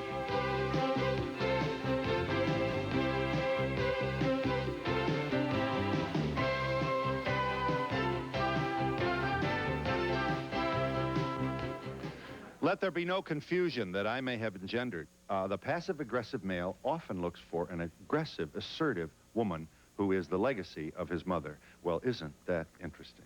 Yes. I give Perry a lot of credit for just realizing that he had a problem and doing something about it. Thank you. And I do too. Yes. Yeah. My husband and my relationship is the epitome of a passive-aggressive one, and I'd like to know how we can prevent our children, when we do have children, From being this way. not, being afflicted with this. Change it before you get pregnant. What? I think don't let them see it going on. Come out and talk and do things. Yeah, doing and conversation, being open and honest. And let your husband help raise your kids. Over here, please. I'd like to ask Perry, is the reason you never got remarried is because you didn't find the right woman yet, or you're trying to change your behavior?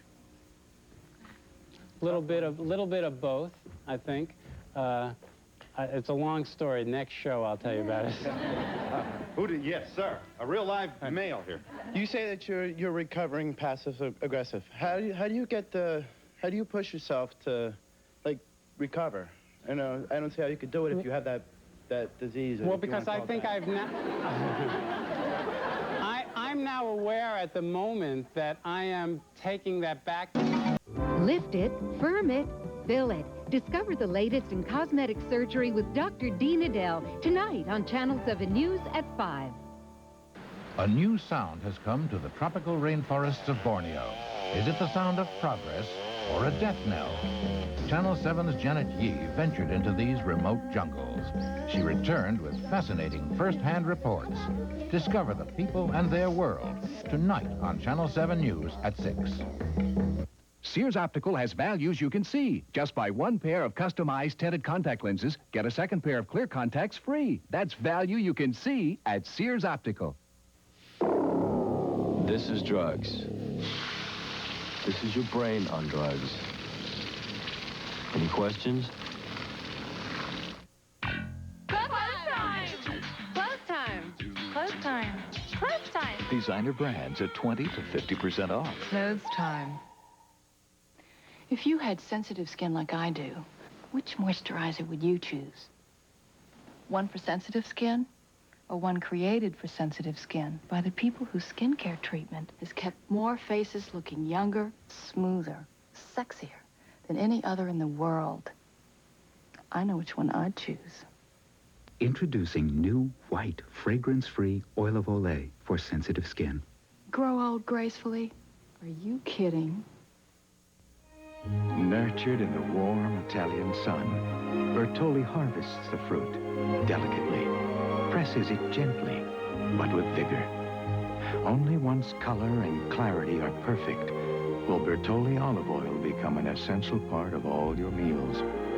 And since Bertolli has no cholesterol, it will also become an essential part of your good health. Bertolli olive oil. Eat well, live long, be happy. Tonight on Channel 7 News at 5, will Robert Kennedy's killer be set free? Carol Ivey will report live from Soledad Prison on Sirhan Sirhan's latest parole hearing. And we have details of a very close call on the bay. A huge tanker loaded with oil smashed into Chevron's wharf in Richmond. That's tonight on Channel 7 News at 5. He's one of the most complete entertainers of our time. He is Sammy Davis Jr. Meet him on the next Donahue. Tuesday at 4 on Channel 7. Hi, I'm Joan London, and I'm a beech nut mother. As my baby was growing and changing, I gave her Beech Nut Stages baby food. 4 stages of food matched to her changing needs. Only Stage 1 has unique single-ingredient beginner foods like Chiquita bananas. Stage 2 has the only combination foods, all without modified starch. She loved the taste of Stage 3 dinners, and instead of canned spaghetti, I give her quality table time meals. Give your baby Beech Nut Stages, the right food at the right stage. Headlines is having a gigantic $10 sale. $10 for Levi look-alike 14-ounce denim jackets. $10 for vintage Hawaiian shirts and jackets. $10 for cotton and rayon tops and skirts and selected silk separates. $10 for exotic wood and metal frames, porcelain and metal lamps. $10 for a set of European crystal glasses and much, much more during Headlines' $10 sale. Come see what $10 buys this week at Headlines. Headlines, the best in retail entertainment.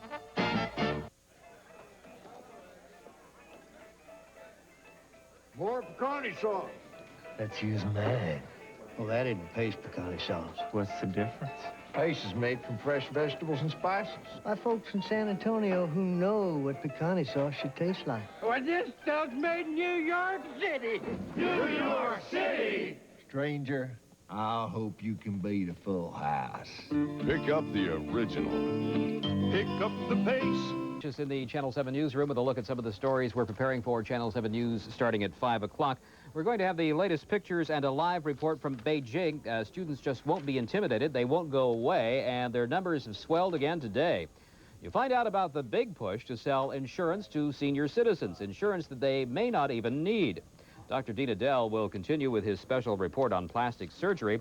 Today, it's the painfully popular pouty lips. Also at 5 o'clock, it was a beautiful day around here. You could see forever, and if you could see to Tahoe, there was snow. We'll be showing you that snow on Channel 7 News at 5. And also at 5, a wonderful, unusual story about the successful search for the elusive snow leopard, an endangered live cat. We're going to have a special live guest, a live snow leopard in our studio. And you'll have to wait to find out about that. Dr. Dina Dell will be here to answer your house calls questions. Pete Giddings and Joel Bartlett will have the lowdown on today's weather. So join Cheryl Jennings and me starting at 5. How does it taste? That speck of subtle seasoning in golden spicy brown mustard? Speckle-tacular. The speckles of spice make food taste. Speckle-tacular. Golden spicy brown mustard. Tastes speckle-tacular. Did you know that eggs have 10 important minerals and only 80 calories? I love them. Come on, race you to the store.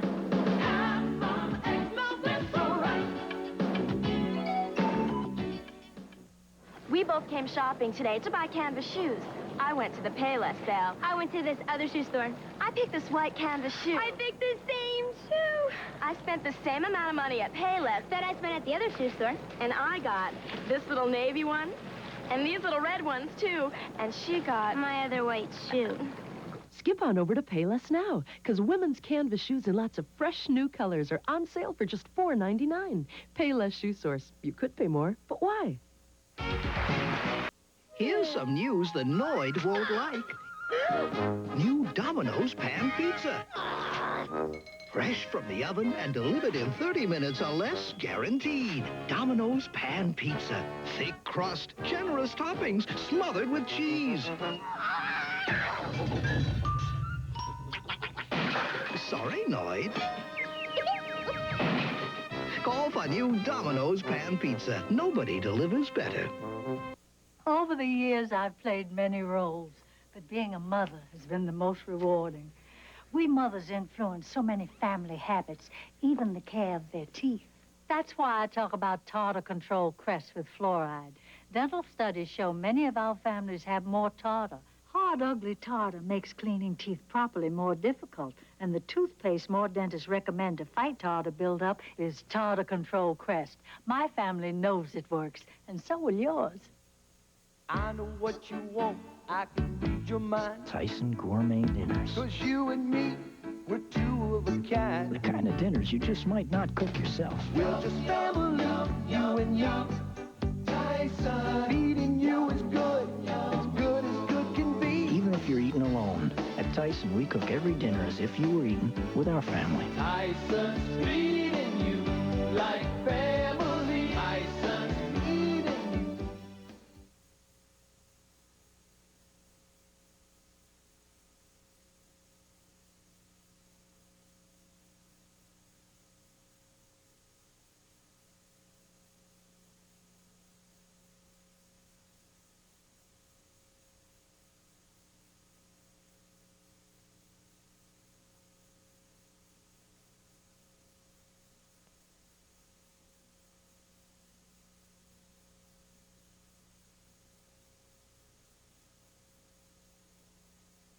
Tonight on Channel 7 News at 5, will Robert Kennedy's killer be set free? Carol Ivy will report live from Soledad Prison on Sirhan's latest parole hearing.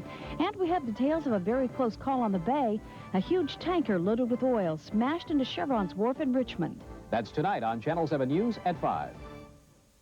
It's some of the hottest and sexiest dancing you've ever seen, and the inside story is only on the next Entertainment Tonight. Tuesday at 7:30 on Channel 7. A tale of two long-distance callers. With MCI's new primetime plan, the lowest rates start at 7 p.m. With AT&T, the lowest rates don't start till 11. MCI primetime can save you up to 35% all evening long with unsurpassed quality.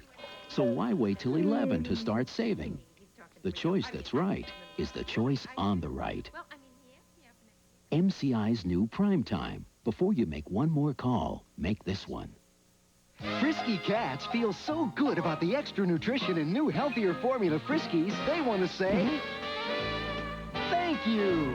Dunkashane, darling Dunkashane. Cats are saying thanks for the extra vitamins, minerals, energy-producing nutrients, and great taste of new improved Friskies. Dunkashane, yeah, darling Dunkashane. Bring out the Frisky in your cat with new, healthier formula Friskies. You know what I couldn't stand about weight loss programs? The food they made me eat. It was usually some freeze-dried stuff that tasted terrible. I'm Jenny Craig. And our person-to-person program lets you choose from a wide selection of delicious Jenny's Cuisine meals, including fresh frozen entrees like chicken fajitas and seafood Newburg. At Jenny Craig, I lost 78 pounds in only 8 months. Lose all the weight you want for only a $185 service fee. Jenny's Cuisine, not... Yul Brynner's secret affairs were some of Hollywood's best-kept secrets, but his son reveals some startling new facts on Entertainment Tonight. Monday at 9:30 on Channel 7. Safeway brings you the grandest of them all, the Grand National Rodeo Horse and Stock Show, coming to the Cow Palace October 27th. Hurry in now and pick up $3 discount coupons for this 45th annual extravaganza. They're only at Safeway. You'll see all your favorite events, including the Canadian Chuck Wagon Racers, sponsored by Safeway. So for good food and good times at the Grand National Rodeo, shop Safeway and save.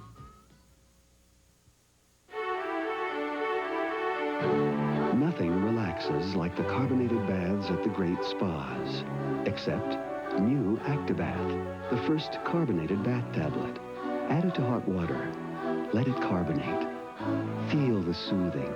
Feel the smoothing. Feel tension and fatigue wash away. Feel renewed with the Spa tablet, a first by Actibath. Discover cleaning so advanced, it's engineered to perform like it never has before. New Triple Action All. So highly engineered, stain-fighting enzymes power out stains. Color-safe bleach inspires white. Brighteners excite colors to new heights. Far beyond simply clean. Today there is new Triple Action All, engineered for a new all clean like you've never seen.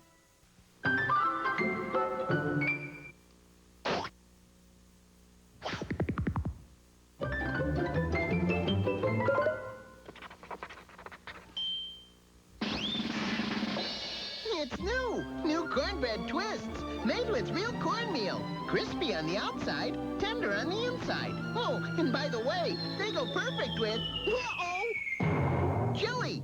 Nothing says lovin' like my new cornbread twists. Remember the pancakes we had last Sunday? How can I forget them? They're still here. From today on, I'm making Bisquick pancakes. They're light, fluffy, and Bisquick doesn't have cholesterol. What do you think about that? I think I love you. Bisquick makes today's pancakes. When Ocean Spray adds sweet plump strawberries to tangy cranberries, something cool and refreshing happens to salads.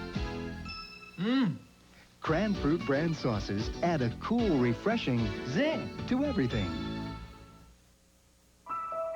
The rest of the world has surrendered to his charm. Now, he's coming to America. I wanna be your teddy bear. Wrap a chain around my neck. Leave me anywhere. Oh, let me be. Oh, let it be. Your teddy bear. The Bear.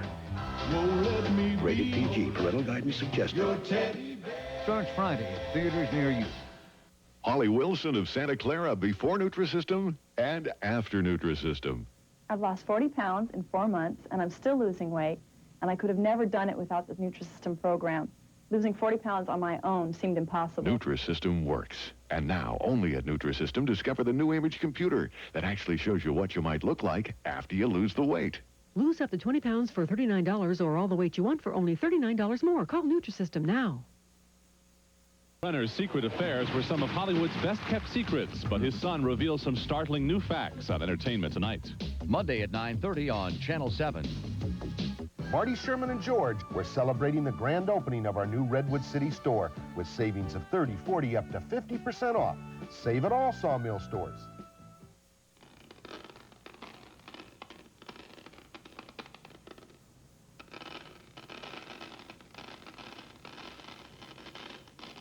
'21st century technology works day and night to link all Walgreens pharmacies, so your current Walgreens prescription records are always as close as your nearest Walgreens. With Intercom, we can tell you when savings are available.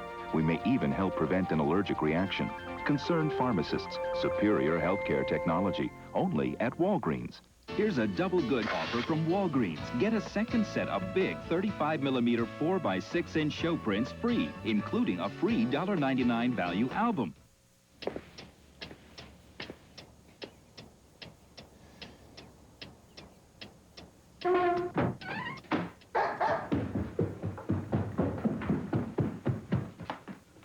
With the EPT stick test, couples can know beyond a shadow of a doubt whether they're having a baby or not.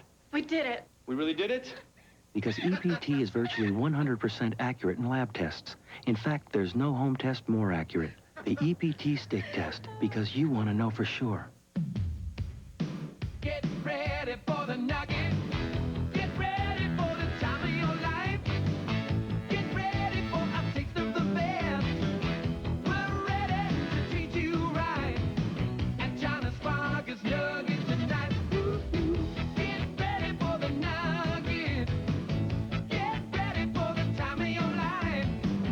Get ready for the nugget.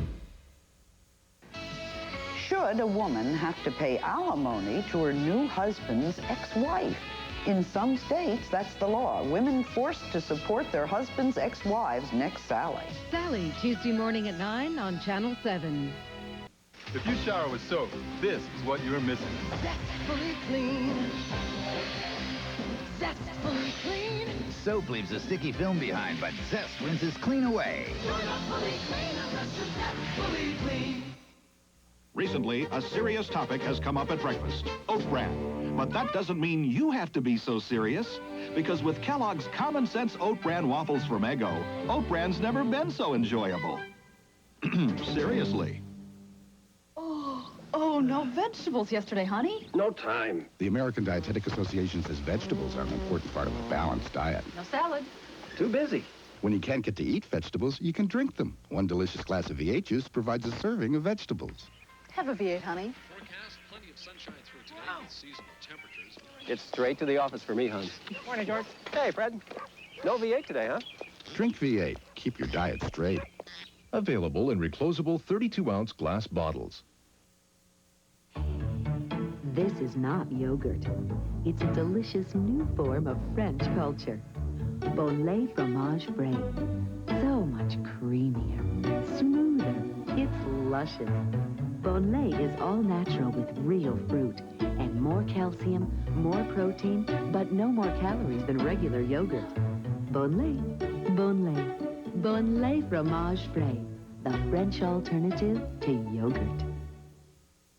I'm Steve Myers. This earthquake has hit all of us in many different ways. Lynn Jacoby and I believe we may be able to help some of you.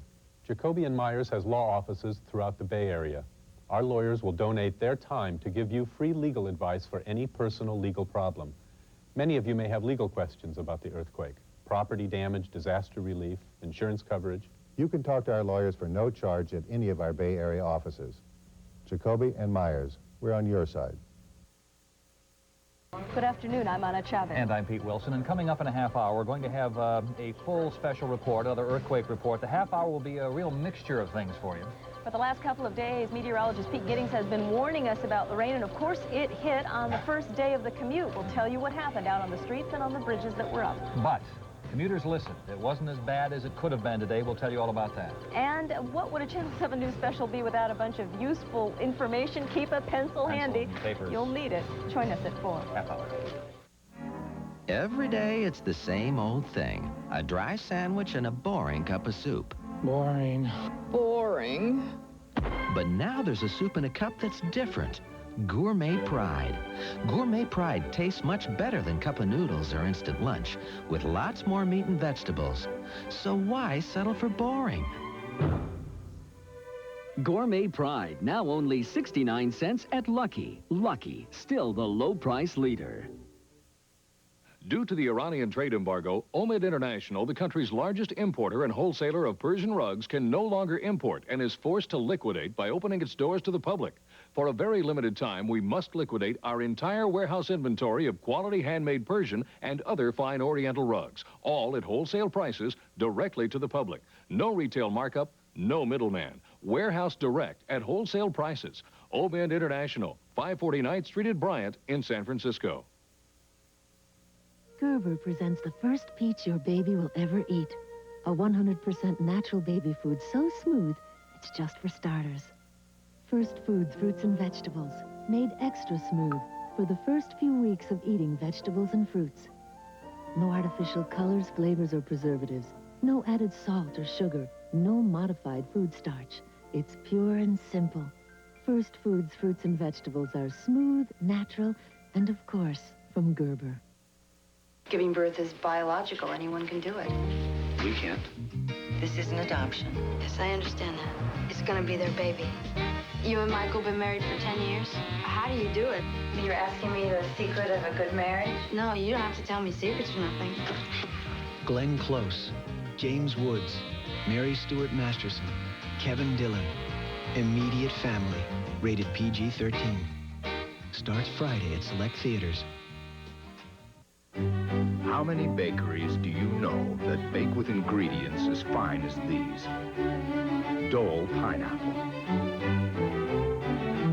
Baker's Chocolate. Diamond Walnuts. We know of one, Entenmann's. At Entenmann's, we make our fresh baked goods a lot like you do when you bake. And that's why you can't get better fresh baked goods than Entenmann's. Unless you bake. If you're moving your stuff from here to there, and there isn't ready for your stuff, maybe 5 or 6 weeks. We'll call you. come to Public Storage. The hotel for stuff. Public Storage. You store it, you lock it, you keep the key. Call 1-800-44-STORE, toll-free for the location near you. Rent now and your first month's rent is free. Offer expires November 7th. Public Storage. We're all over town. La Victoria. Lee, that's all you ever talk about. No way La Victoria is better than our picante sauce. Want to bet? Yeah. Okay. Look. Maybe La Victoria is a little bit thicker. Now grab a taste. This La Victoria salsa tastes fresh. Quiet. La Victoria salsa really is thicker and fresher. You can bet on it. I told you not to bet it. Buy La Victoria. It's the best salsa. You can bet on it. Pete Wilson, Channel 7 News at 6 and 11. Reporting based on experience, involvement with people, and issues that affect you and your community. Asking questions, understanding the difference between events that happen and news that matters. A commitment to bring perspective to the news of the day. Pete Wilson and Ana Chavez on Channel 7 News at 6 and 11. What matters to you matters to us. Through the good times. I just wanted to say how happy I am to see the family together. Well, you finished? My chicken's getting cold. And the tough times. Gonna be okay? I will be as soon as you go. Sometimes, the greatest man you ever meet is the first one. Jack Lemmon, Ted Danson, Olympia Dukakis, and Ethan Hawke. Dad, directed by Gary David Goldberg. Rated PG. Starts Friday at theaters near you. I'm a big kid with new pull-ups, wow! Big kid pants make me big now. Introducing Pull-Ups Disposable Training Pants from Huggies. They go on like underwear and protect like a diaper, even overnight. And I can pull them off and on. New Pull-Ups Disposable Training Pants. Mommy, wow! I'm a big kid now. Buying 35mm film can be confusing. It's not confusing. It's not? Look at our simple chart. Chart? There's 100. Use it here, but not here. There's 400. Use it here or there, not here. And there. There's 1,000. Don't use it here or here. Just there. See? I see. Introducing 35mm Polaroid One Film. With One Film, you can get beautiful pictures here, there, or just about anywhere. At all Thrifty Drug, Bill's Drugs, Martinez Drug, and discount camera stores. Now, boy, that's pure bliss. Now also available in regular and king size. PB Max, we mean peanut butter. Some supermarkets try to lure you in with a few low-price specials. Unfortunately, they don't always last long, or you're limited to, say, 2 per customer. But it's not like this at But nobody noodles like Cup of Noodles from Nissan. Mom's pretty tricky. Told us to go put on our sweats. Like we're gonna do something fun. Like go to a baseball game. Dream on. All right. Then she said, gosh, you kids look nice enough to go to Aunt Jane's for brunch. I never knew you could be so comfortable and uncomfortable at the same time. What is this? I don't know. Just don't eat it. Cheetah, only at Mervyn's, for the clothes you love to live in.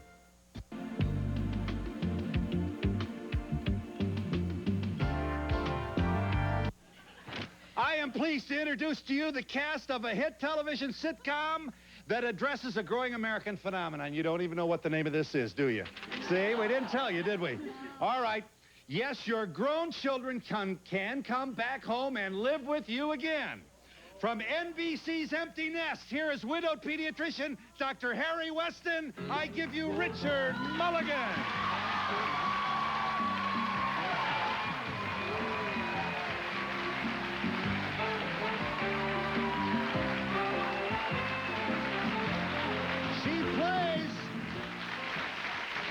She plays a young policewoman who's enjoying her single lifestyle. Please welcome, she's Barbara in this script. Here is Christy McNichol.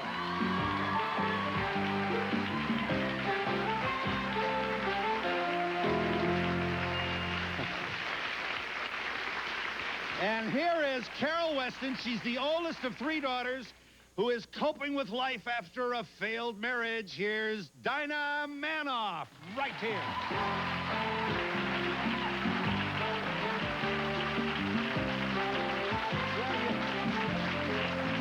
You can't do this program. Everybody ought to have a neighbor like this guy. He's the moocher. You know him as Joe Azuzu. Here's Charlie from Empty Nest, David Leisure.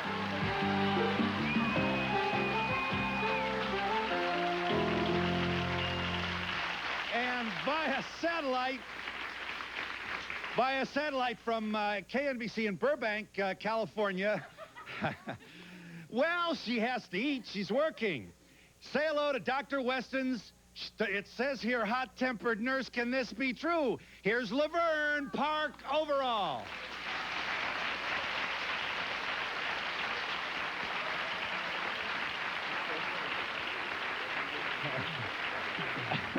Okay, who's missing? The dog. Would we do this? Would we do this without, I'm telling you, these people are challenging Golden Girls for the top. You know him, and I know him as the beloved four-footed confidant in this wonderful situation comedy. Here is Dreyfus, known to his real friends as Bear. Come on out here.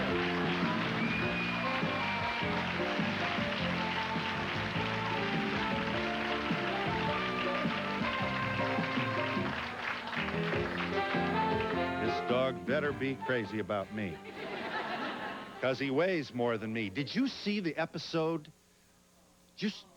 I know. Did you see the Dinah goes to bed with the guy who rakes the grass and the leaves. He's 19 years old. She's never felt worse in her life. She did it. It was lust. You got to throw your horse blanket over television at night. So she feels remorseful, and you want me out of the way? Here's whose way am I in? Oh, and I'm sorry. Oh, Park, I'm sorry. Dreyfus and I were upstaging Park. Okay, she did. I can only tell you it happened right there on my TV set. Now she's giving the guy the gate. He's like 19 years old. It's a 12 years difference? You little chipmunk, you, or whatever you... 5. Oh, I thought it said 12 of them. So now she's giving the guy the gate. Watch this from NBC's Empty Nest. Jimmy, goodbye. What about our lessons? No more lessons. You're mad at me, aren't you? Well, yes, I am. I mean, you told me that you'd been fantasizing about me all these years. You were lying. Nuh-uh. Nuh-uh? Jimmy, you're a nice boy. The key word being boy. Now, go on. Go home. And remember, try to avoid run-on sentences. Was that Jimmy? Where's he off to? I don't know. Oh, Barbara, what could I have been thinking? I mean, why does my life always go like this? Why can't it be romantic and exciting like in the movies? I mean, when Ingrid Bergman and Humphrey Bogart said goodbye in Casablanca, he said to her, "We'll always have Paris." Not, nuh-uh. Humphrey Bogart, wasn't he more sophisticated and older than not doing yard work for Ingrid? Barbara, this was not one of the better moments in my life. Let's try to keep it our little secret, shall we? Hey, do you know where I put the... Broke up, huh? And by the furrow in your brow, I'm guessing two-timing. Charlie, you've been listening at the door again. Nuh-uh.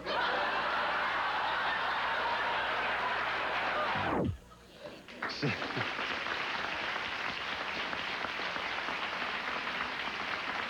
got the first question? Yes, ma'am.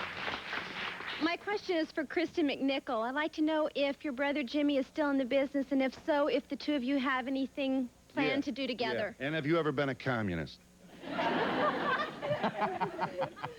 Yes, yes, and yes. No. Jimmy's, yes, still in the business, and he's acting and doing some real estate and singing a little bit. And we have nothing really planned together in the future, though, because I'm doing the show and we don't have a lot of time. But yes, he's still doing it. Yeah. Richard, all you do is win Emmys. Soap, he was in SOB. Did you see that?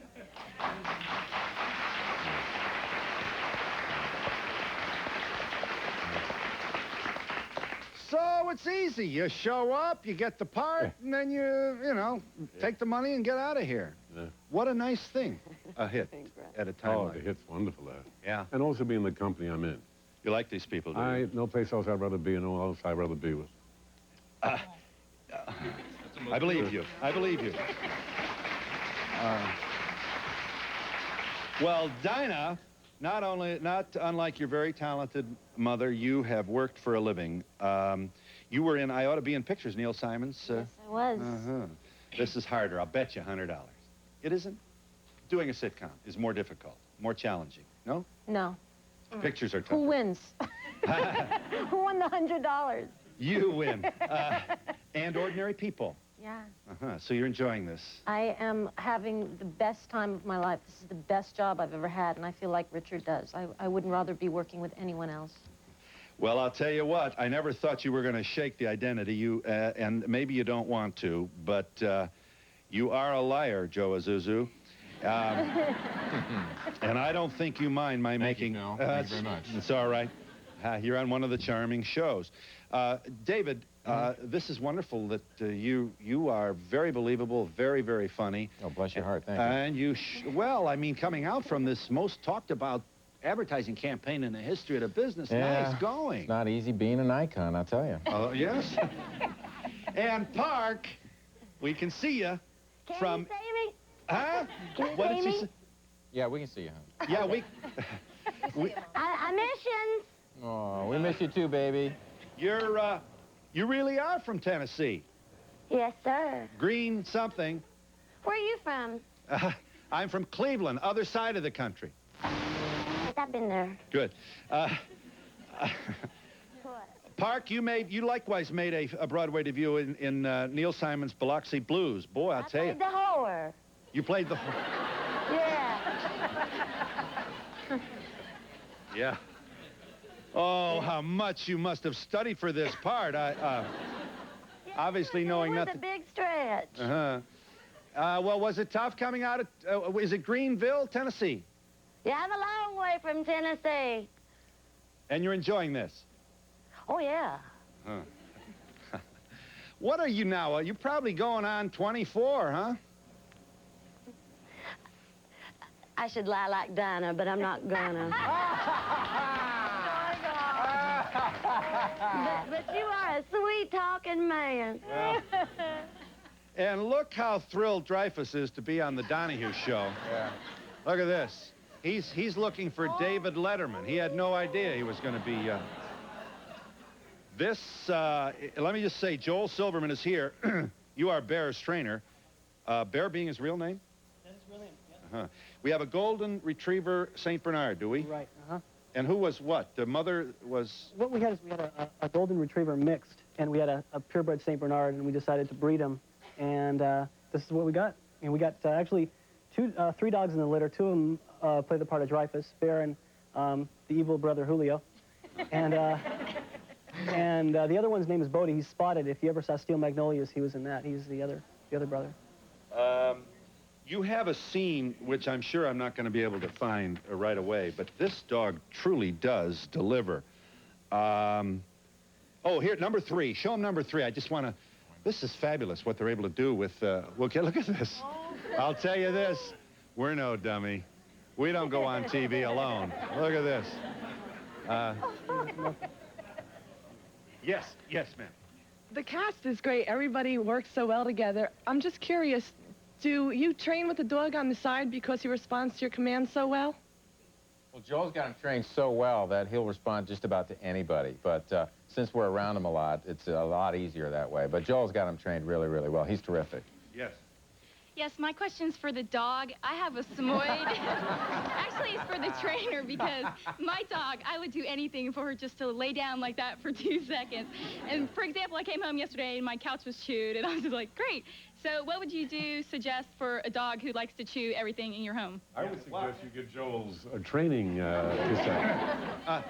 Before you answer, video. Joel's dog training video out right now. It's Dreyfus and I, yeah. Do you put crab apple on it or spray or sour apple or...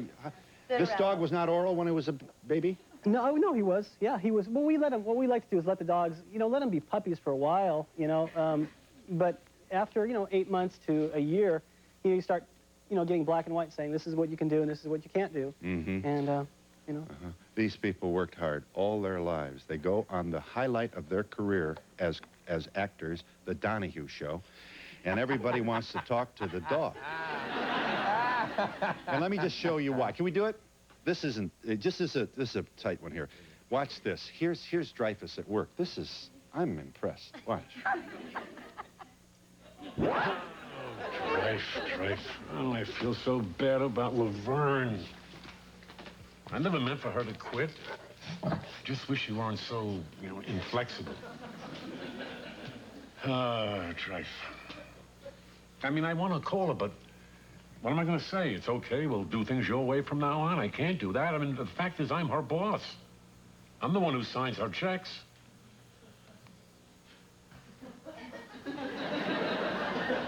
All right, she signs them, but it's my name.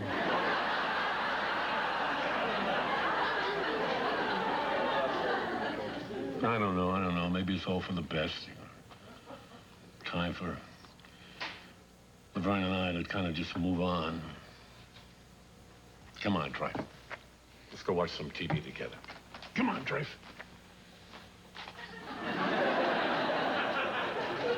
Come. Come, Dreyfus, come. You and Laverne have a lot in common.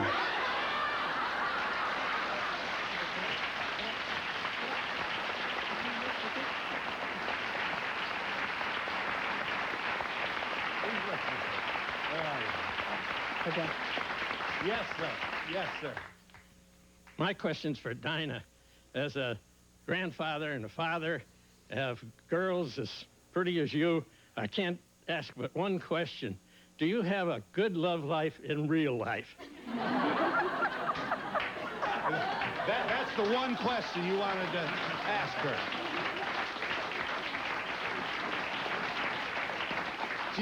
That was my next question. My love life or my sex life? Being a grandfather, it has to be your love life. Your love life. He's a grandfather, he says. Fortunately, these days, they're one and the same, and it is actually very wonderful. Thank you.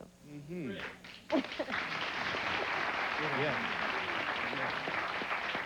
My question's for Mr. Mulligan. I just love your acting. I've always liked it.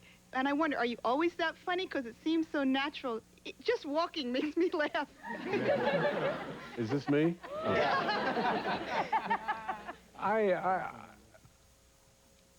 have a sense I'm not a funny guy, but I have a keen sense of humor. I'm sort of sensitive to what's funny. But if you want to hang around later, we'll figure it out.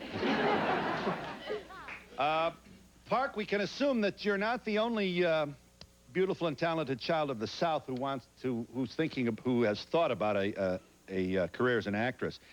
Would you kindly give us a brief review as to how you got out of Greenville, Tennessee, and got noticed, and...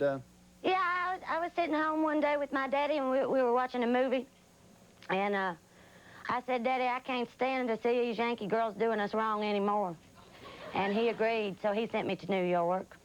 And said that if I could, you know, make it in a couple of years, he'd give me money if, like, I could work, try and see what happened. And it just happened to happen, knock on wood. Did you come to New York first? Oh, yeah. But would that be your advice to young women, New York first? I don't know. I hear it's getting kind of bad there. What do you think? For actresses? Well, would you tell a young woman to go to New York nowadays? I don't know anymore. I'm not sure I do either. I'm hardly your Yeah. final word on this, except we do have off-Broadway, off-Broadway. Awful lot still, huh? Yeah, that's where I started, off. Mm-hmm. Yeah.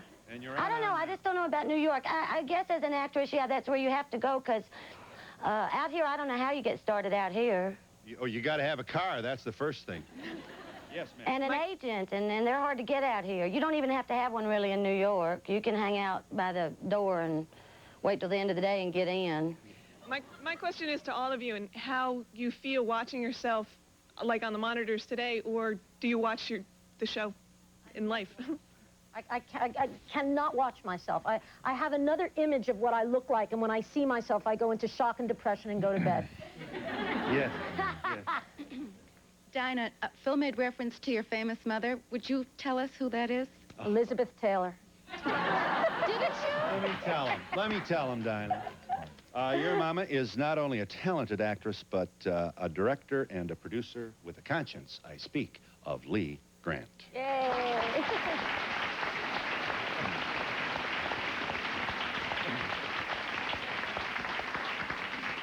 My question's for Christy McNichol. I was wondering how old you were when you started on Family, and was that your first appearance? I was 12 when I started Family, but I had done a series called Apple's Way for a year before Family. So... Sounds like a Regis Philbin trivia question. I was asking this to the two ladies. I've got two sisters, and you guys do sisters so well. I was wondering if you guys have a sister or how you went through it all. My real sister's in the audience, Belinda. So why don't you stand up and say hi, Belinda? Come on and say hello. Thank you for being here.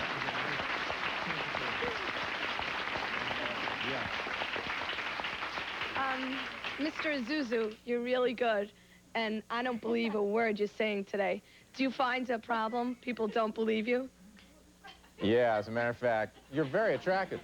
And... What did you say? I don't know why I have that problem. It's part of the deal, I guess. Yes. Yes. Yes, sir. Catch this for us, sir. Oh, my God. Hey, Richard, whatever happened to soap? I mean, I'm still waiting for it to come back.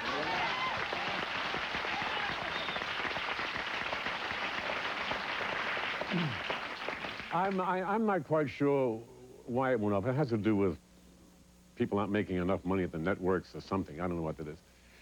But that was a great collection of actors. I mean, that was a wild and zany bunch.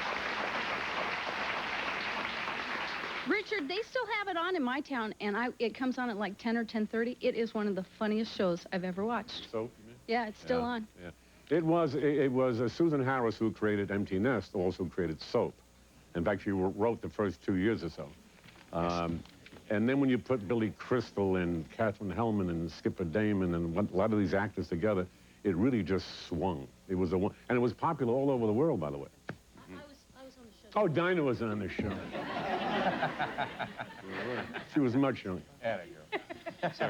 Okay, my question is for Christy McNichol. You seem to have made a successful transition from child actress to adult actress. Like, for example, where did Gary Coleman go? I mean, does anybody know? Like, how have you been able to do that so successfully? What were your main problems?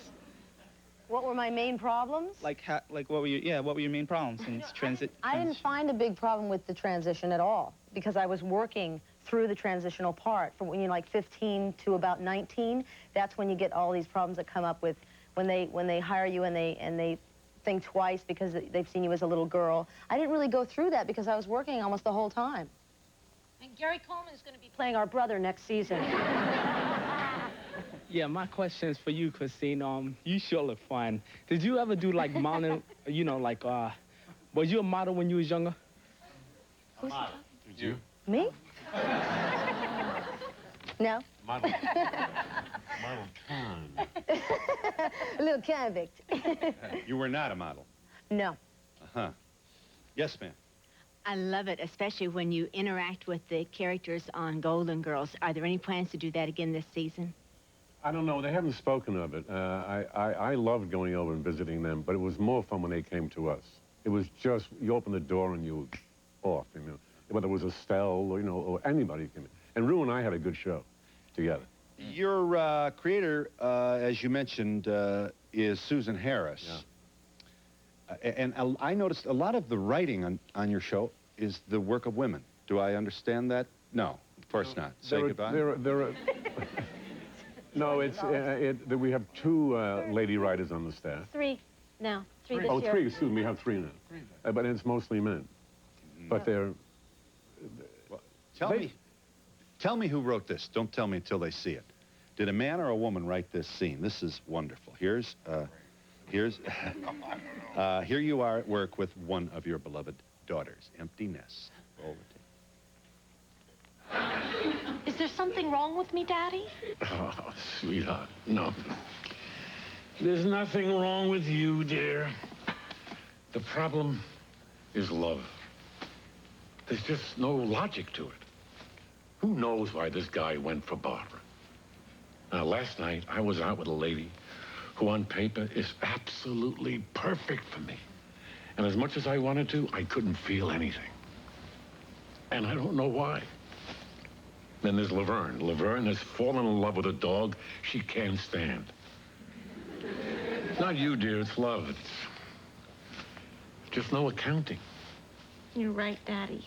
You're right. It makes absolutely no sense why we love the people we do. Oh, thank you, Daddy. I love you.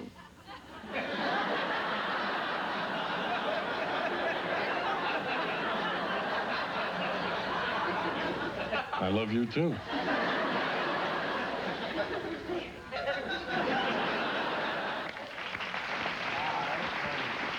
Did a man or a woman write that? Don't tell him. Don't tell him. Huh? Did a man or a woman write that? A man wrote this? A man wrote this. Over here in this section, they say a woman. Who wrote this? Written by Gary Jacobs, who's our head writer. He's our head writer and executive producer, and Susan Beaver's and Arnie Sultan. It's a great staff of writers, which is really where a show comes from. If you don't have the writing, you can't do it. You are beginning your third season. You are a top 10 show. Yay! And you should all be arrested for your... And we'll be back with the stars of Empty Nest in just a moment. Is this the time of your life or what? We'll be back in just a moment. 4 parts, you can't see it.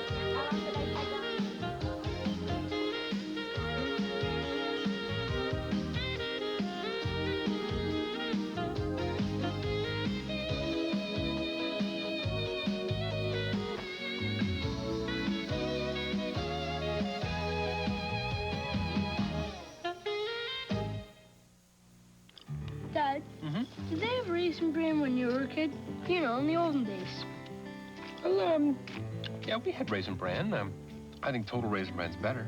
How come? Well, it's got more vitamins for big guys like you and old guys like me. The most nutritious Raisin Bran is Total Raisin Bran, with 100% of 11 vitamins and minerals. Dad, how'd you get to be a dad? Eat your Raisin Bran. Do the best that you can with Total Raisin Bran. Already pie crusts. Scratch quality and nothing flat.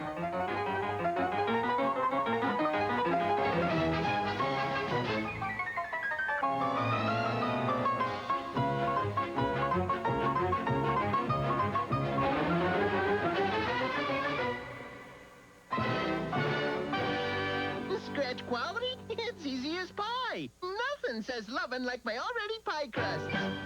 Woohoo! KNEL's birthday money keeps coming and coming and... This Thursday morning, you could win $10,000. It's easy easy. Just put your radio on KMEL. That's 106.1 FM. Listen at 7:10 Thursday morning. We'll announce the birthday in this envelope. And if it matches yours, you could win 10 grand. At KMEL, the free birthday money just keeps coming and coming and... Somebody's going to win 10 grand Thursday morning at 7:10 on KMEL. Yes! How far will this medical team from Oakland go to save a child's life? All the way to the Soviet Union, teaching the latest surgical techniques, bringing hope for a healthy life. Channel 7's Marty Gonzalez brings you the story of the doctors, the parents, and the children. This week on Channel 7 News at 11. If you want to be rich, you must live where the rich live. It's How to Marry a Millionaire on the next Sally. Sally, Wednesday morning at 9 on Channel 7.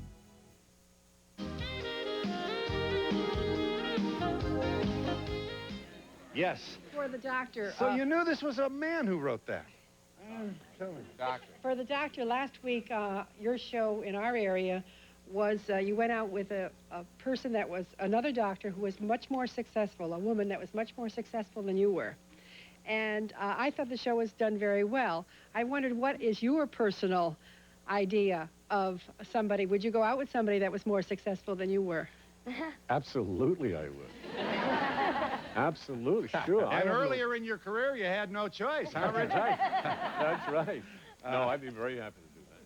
A question for Richard Mulligan. Are you married? No, I'm not. You're not. You married, Park? No. No, I'm real chicken about that kind of thing. Yes. Christy, where were you raised and born and raised? Los Angeles. Uh-huh. You don't have any more exciting answer than that, Los Angeles? In the valley in Los Angeles. My question is as far as the show, whether or not you would ever move back into your homes with your parents, and I'm sure you had to think about that with your roles and how and about how you? Have you moved out yet? I have. Yeah? How long? I'm not saying. Well, but how long you been out? Oh, not very long. Uh-huh, and so you're thinking about a little bit of maybe? You miss what the most? Being with my family.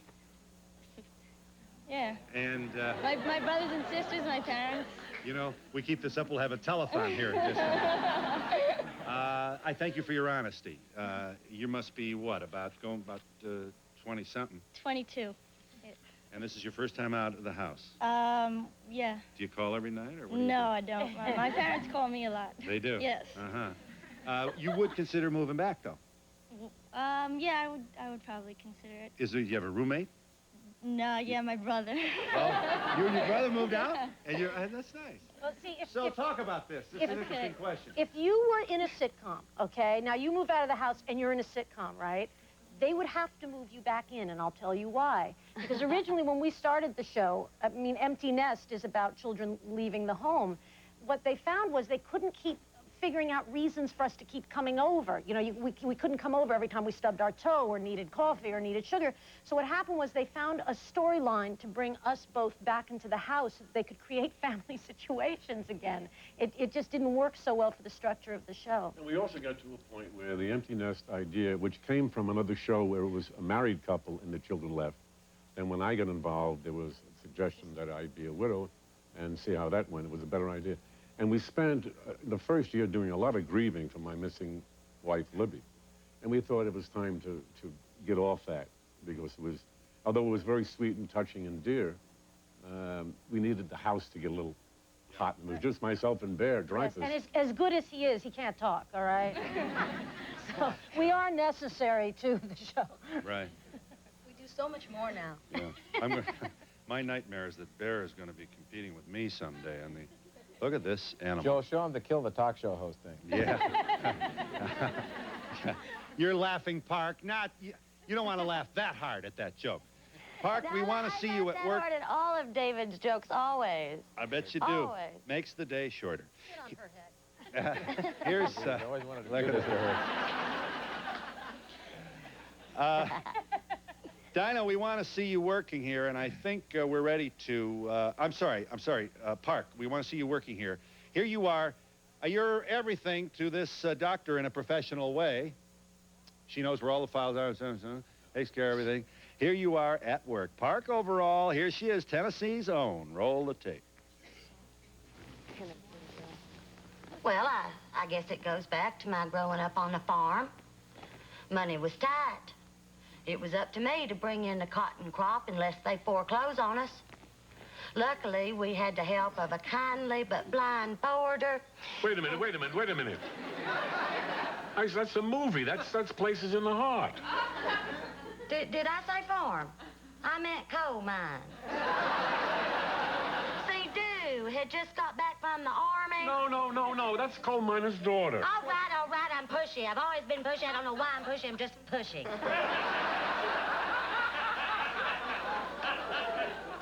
But with Dr. Weston now, it's a good kind of pushy. I mean, he's a great doctor. He has a real gift that way. I mean, if you ever saw him with them young'uns, you wouldn't hardly believe it.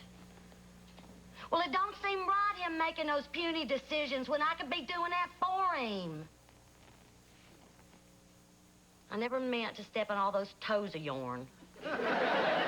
Especially them big honcho ones.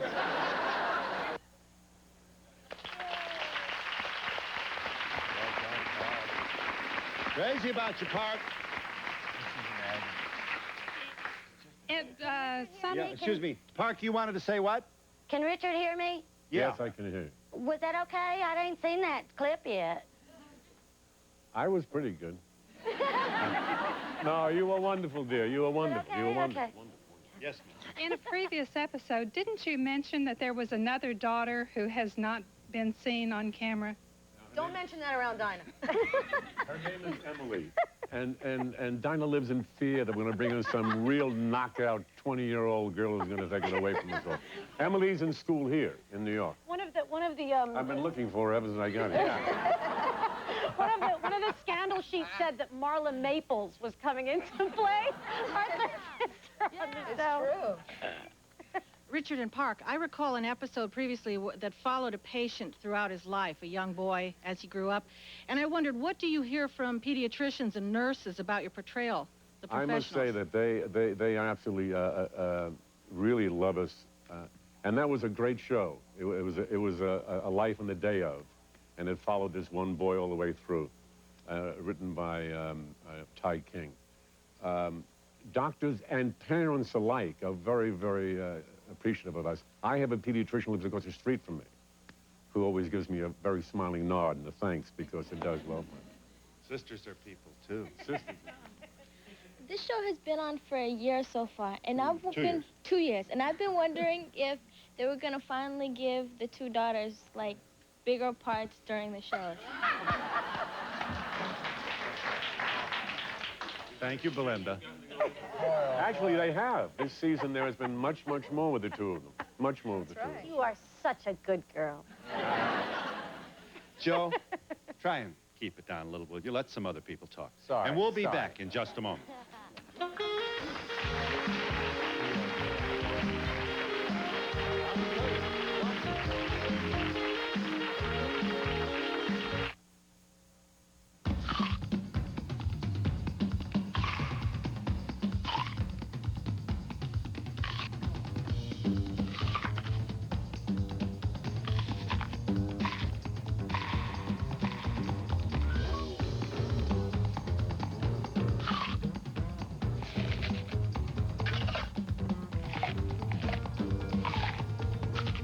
Washington apples. They're as good as you've heard. Sometimes when I order a bacon cheeseburger, in 2-3 bites, the bacon's gone. I'm left with a cheeseburger. You search, no bacon, no bacon. So figure out how happy I am to walk into Jack in the Box, find this. The new Bacon Cheeseburger. After we put the bacon on, we put more bacon on. Twice as much as you used to. At Jack in the Box, for exciting new taste, this is the place. Every bite, I strike bacon. Now, from Elizabeth Arden Research, discover Ceramide Time Complex capsules, one of the purest, most potent forms of skincare. Each capsule delivers an advanced formula to help firm and strengthen the look of skin. Take your skin back in time to a younger tomorrow. Ceramide Time Complex capsules, From Elizabeth Arden. Beauty moves. Yours with any $12.50 Elizabeth Arden purchase at Macy's. It was just incredible to me to realize, how far out of hand the weight problem had gotten. It was upsetting. It really bothered me, and it was at that moment that I decided it's time to do something about it. With all the help that I had on Jenny Craig with the counseling and with the program itself, it's been wonderful. I feel since going through the Jenny Craig program, this is the happiest I've felt since I can remember. Now you can. Lose all the weight you want for only a $99 service fee. Call 1-800-76-JENNY. Hi, I'm Frank Crocker. Join me on Sunday, October 7th, for a rare chance to run across the Bay Bridge to Treasure Island in the 1990 Fleet Week 10K Challenge Run. No other race combines the beauty of San Francisco's waterfront, the view from the top span of the Bay Bridge, a spectacular finish on Treasure Island, even a free ferry boat ride back to Pier 41. So call 415-395-3930 and sign up now for the Fleet Week Run Sunday, October 7th. See you there. To be part of the audience, please send a postcard to Donahue Tickets, care of NBC, 30 Rockefeller Plaza, New York, New York, 10112. Remember, postcards only, please. Yes. Yes, are we back? Yes. During the show, you've each had a love interest, but is there going to be one that might be permanent within the next coming season? Yeah. Oh, really? Andre Agassi is going to be mine. Yeah. I have two things. First of all, me and my friends think that, David, you're very, very cute in person. Right, thank you. And second, do you all get along on the show very well?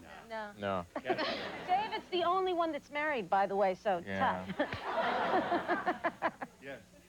Hi, I'm directing my question to Christy. I was just to you, yeah. Your accent, where are you from? Australia. Duh.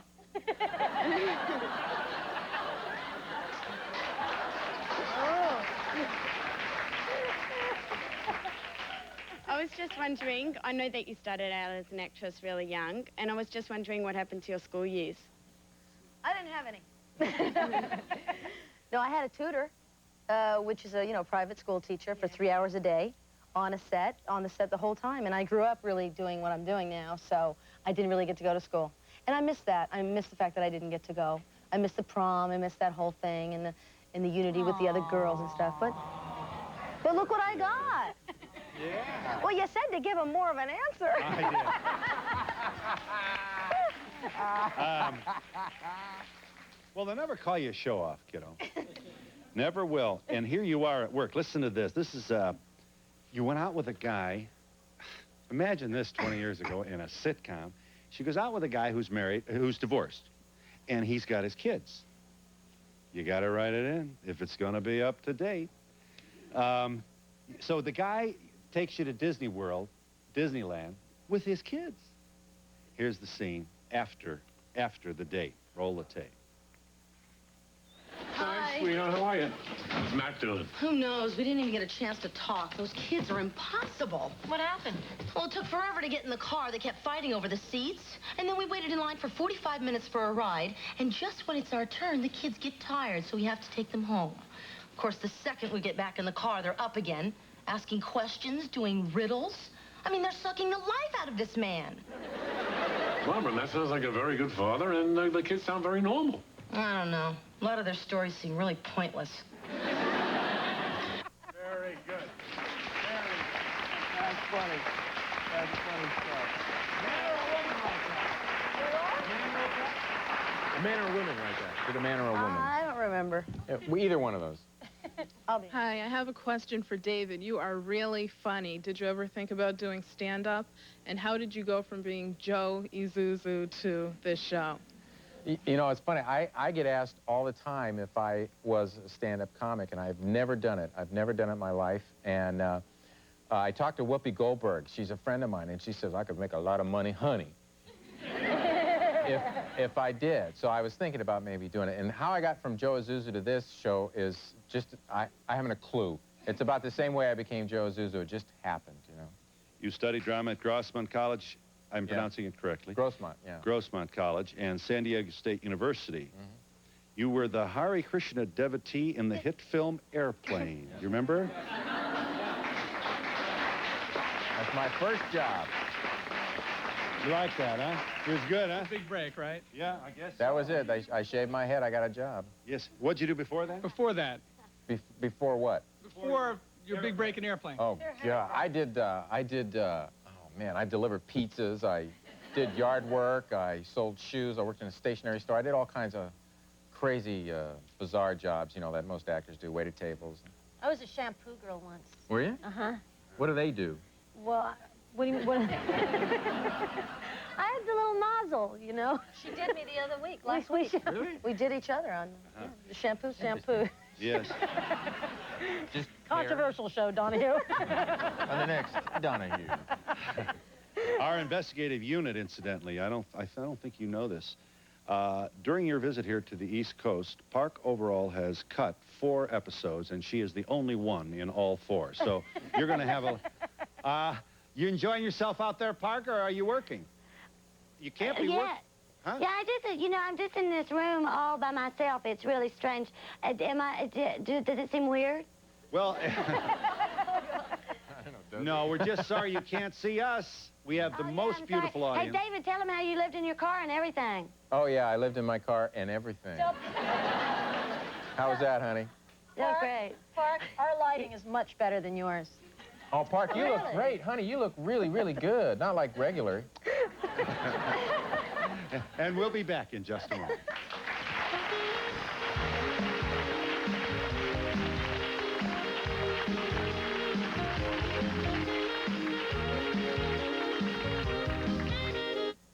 A little snack, Sherlock? First I gotta find out who done it. It's Country Crock cheese snacks. Country Crock, that does it. How's the evidence? Highly spreadable snack. Elementary, it's Country Crock. Tastes so good, it's a crime. That's because Country Crock cheese snacks are made with real cheese. Aha, great taste exposed. Yet, there are fewer calories and low cholesterol. So we can return to the scene of the snack. You don't miss a clue. Or a bite. Made with 100% natural cheese, but with fewer calories and low cholesterol. Shed's Country Crock spreadable cheese snacks. Also a new classic ranch and cheddar and bacon. And good afternoon, I'm Don Sanchez in the Channel 7 Newsroom. Coming up on Channel 7 News at 5, the reunification of Germany. We'll go live to Berlin for a report on the historic day and what the future holds. Why are fish dying in a San Francisco lake? Experts tell us they think the drought has created deadly toxins in the water. Our Bay Area Focus looks at the crisis prices at the pump. We'll see what gasoline may cost you. Heavy fines for a pro football coach who bars a woman reporter from the locker room. And Pots and Pans Percussion, a kitchen concert for the symphony. Join us for Channel 7 News at 5. At first, I thought Proposition 134 was a great idea. And why not?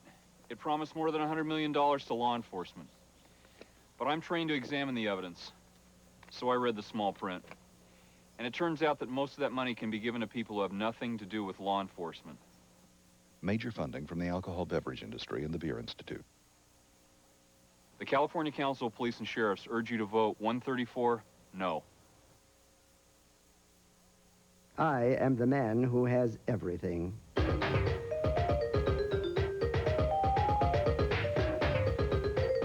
Well, not everything.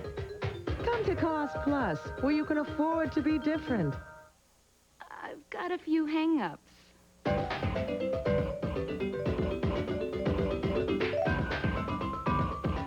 Why settle for an ordinary Christmas? Come to Cost Plus, where you can afford to be different.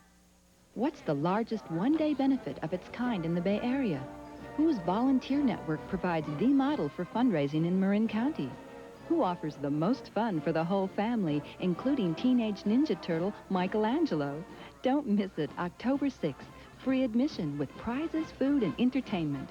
The 91st Annual Sunny Hills Grape Festival at Larkspur Landing Shopping Center. A benefit for Sunny Hills Children's Services. Helping children help themselves. About time we featured this animal here. I'll get right back there, I promise. If you joined us late, I know you're such a nice guy. This is Dreyfus, and gosh, what a disposition. Did you get this from his mother? You know, St. Bernard can get your attention, you know, right? Right. But this is Mellow Dog, huh? He's mellow. Yeah. As you can see, he's maybe stressed out here. Yeah. No, he's a doll. He's a sweetheart. Now, he has relatives that are famous, right? Yeah. Let's see. His father was on Father Murphy with Merlin Olsen for a couple of years. He played the part of, I forgot the dog's name was, but his name's Boomer. Boomer. And let's see, and his brother's in Steel Magnolias, and we got, of course, Julio, who plays who also plays part of Dreyfus, but who we haven't used it yet this season. Right. Joel, now obviously this is your game, isn't it? I mean, you do this for a living. Right. And how many animals do you have? Well, actually, I work for a company called Birds and Animals Unlimited. We, you know, do movie and TV work with animals. It just happens to be one of the shows that we do. Yeah. And I work with him 8 months out of the year that we're shooting, but the other 4 months, you know, we basically give him off. Right. And, you know, I do other things. Yes. This is a male person dog. This is a male. Yes. Yes. And, get a close-up. Does Dreyfus what? Yes, he did. Hang on 1 second. I forgot now what I wanted to ask you. Something about Dreyfus. How old is Dreyfus? Do we know? He's 4.5. And do we have a litter upcoming here? We just bred into a St. Bernard, and The puppies are here. the big boy. No, he's there. Oh, they're in the set. Not here, Yeah, no, but they've arrived. Yes. Yes. And what are you going to do now with these? Yeah. But now these are very valuable animals. I mean, even though you do not have what you would call a purebred dog here. Look at that mouth. Yeah. Is that the biggest mouth? We had no idea that, you know, that the dog would come out like this. I mean, we bred a golden retriever mixed to a St. Bernard, and we got, you know, this Shazam. dog. And, Here it is. but, you know, All right. I got to say something. And Go right ahead, Joel. You say know, anything you want sitting see- here with this dog. You see, Yes. you see, you can see that, you know, in the show and stuff, he gets a lot of good laughs and stuff, but it's set up. And these guys are the guys who set him up.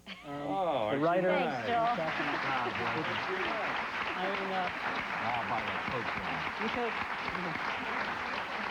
Yeah. That's, You want to pet him too much like that because then he'll just roll over every... True? That's so you want him to... you know, I'll tell you, right now he knows he's kind of Crazy about me. Crazy he knows it's about kind of me. lazy time right now. I'm not really asking him to do anything. It's not really, we're off this week, so we're just kind of letting him kind of cruise. He's the sweetest animal you can meet. Yeah, Yes. he's wonderful. Right, let me get somebody who hasn't had a shot here. He doesn't shed at all. Can you see? He doesn't drool either. I bet, yeah. Oh, aren't they great with the water? I know, you can track them for a mile after they slurp. I wanted to ask him, did you breed him with the intention of putting him in show business, or Yes, just we do movie and TV work with animals. That's what we do, and that's basically what we wanted to do with him, and we're real happy with everything. It's just was his third year, third season, whatever. Yes. My question is for Christy. Your role as a police officer in the show is a great model for kids growing up, especially women. How do you feel about that? It's one of the reasons I took the show, is because of that. I thought it was a... I thought it was a wonderful part to play, Barbara, because of that. I was wondering if any of you are involved in the community, and if so, how and why, if you want to answer. Involved in the community? You mean with, like, charities? Yeah. Well, I'm involved with abused children, and I do a tennis tournament every year for them and stuff, and work with them and do little plays, things like that. And I know Dinah's involved in it. I work with a group called Para los Niños and Beyond Shelter, which helps house homeless families. Harry and Rosie's here. Many different things, yeah. Joe? No, I don't have a thing. Yeah. And we'll be back in just a moment. Selfish cat.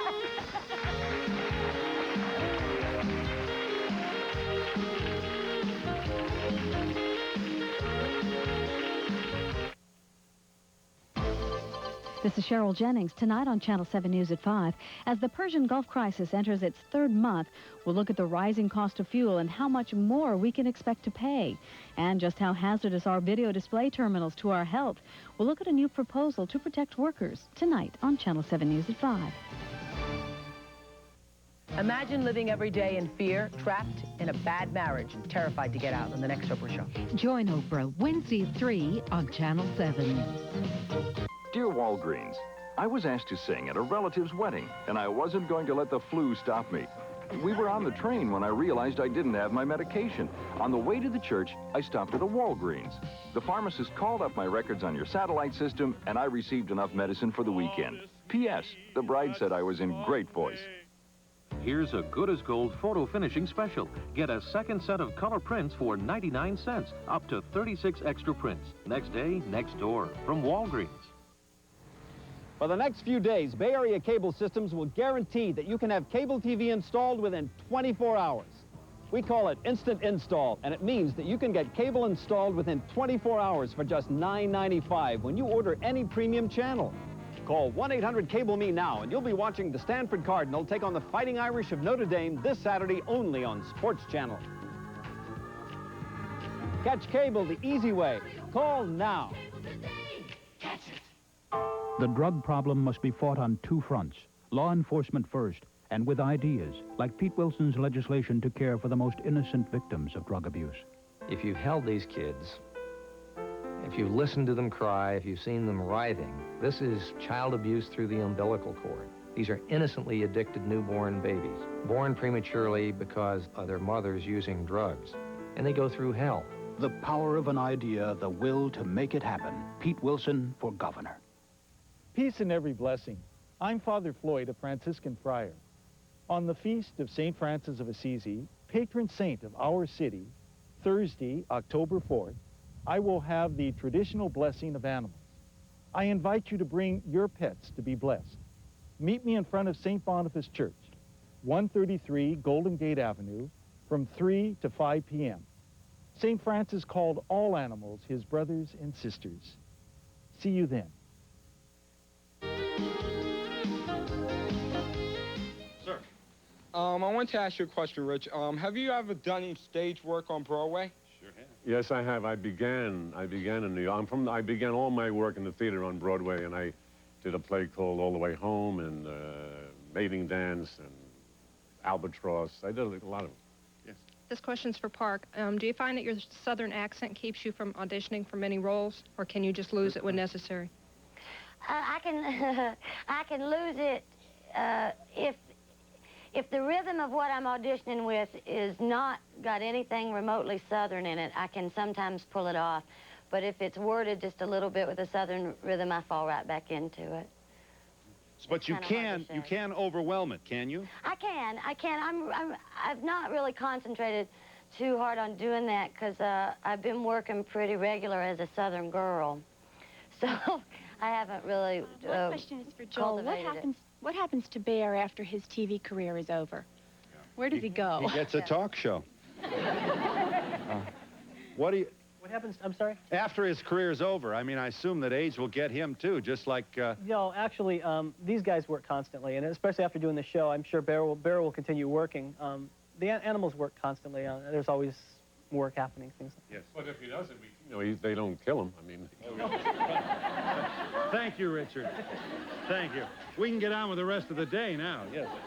My question is for Christy. I saw you on the Arsenio Hall show not too long, a while back, and I was wondering what was the story with that making the whole audience leave, and then the interview went on, and I didn't know if that was prearranged. Well, I'll tell you, I'll try to make it real quick. Okay.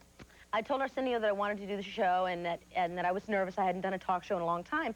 And I said, can we just do a private interview in your dressing room or something? I'd rather not, I'd just rather not do that because I'm not really good with audiences, like one-on-one like that. So anyway, he said, look, I have an idea and you'll be fine with it. We'll have the audience leave. And I said, no, I don't think that's a great idea because it'll offend the audience.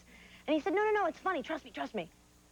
So I did the show, and then I got all this controversy about the fact that it was all my fault, and it was really Arsenio's idea. Yes. This is to David. Yeah. What's up with Joe Isuzu? Are you doing that still? Joe Isuzu is dead. Something. I killed him. Hi, I have a question for, I just moved home. I graduated from college, and I'm having transition problems, but I really didn't see him in the show. When you moved back home? Oh, no, we had a lot of problems. I had a big problem with her. No, she brought a guy home, and they stayed overnight, and I lost my mind. And I understand is that, my guy is from Victorian age. I'm my grandfather's son. We had a big thing about her bringing guys home, and it really annoyed me personally. I mean, not my character. It was like, what is she doing in my house with a guy upstairs? She sleeps with everyone. And we'll be back in just a moment.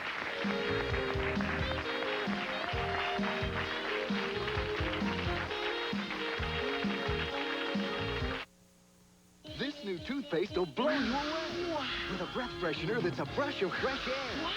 New Aquafresh Extra Fresh with a breath freshener that beats the leading brand. New Aquafresh Extra Fresh. It's a brush of fresh air. When things get tough, remember, Shake and Bake makes it easy to treat your family to plump, juicy pork chops without frying. Why fry? Shake and Bake. Dunk it, ring it, give it all you've got, it can take it. There's nothing to it. Viva's the one paper towel that can handle it all because Viva's more like cloth than ordinary paper towels. Grab it, dab it. Viva looks, acts, and feels so much like cloth, there's almost no end to what it can do. So rub it, scrub it, let Viva do most anything for you. Viva, so cloth like it does it all. If you've missed Alaska, 1991's the time to come. See its pristine shoreline, nearly recovered now after last year's spill. Alive and well, a land teeming with fish and wildlife. Prince William Sound, one of Alaska's jewels, with sapphire seas and diamond glaciers. Come share America's treasure, Alaska. This is me, Marge Brandt, before Nutrisystem. And this is me now. I lost 52 pounds and I feel fabulous. I look so much younger now that when someone sees an older picture of me, they think it's my mother. And they'll ask me, is that your mother? I say, no, that's the old me. This is the new me. I'm very proud of myself. If I could pat my back, I would. Now get 3 weeks of Nutrisystem services for only $59. Don't wait. Call now. Ana Chavez, Channel 7 News at 6 and 11. When the story goes beyond the newsroom to issues and decisions that affect the Bay Area, changes that raise questions and concerns, when community leaders have problems to discuss, when teens just need a chance to speak out, or children need an afternoon shared. When the story goes beyond the newsroom. Ana Chavez on Channel 7 News at 6 and 11. What matters to you matters to us. For a transcript of today's show, send $3 to Donahue Transcripts, 267 Broadway, New York, New York, 1007, or call 212-227-READ.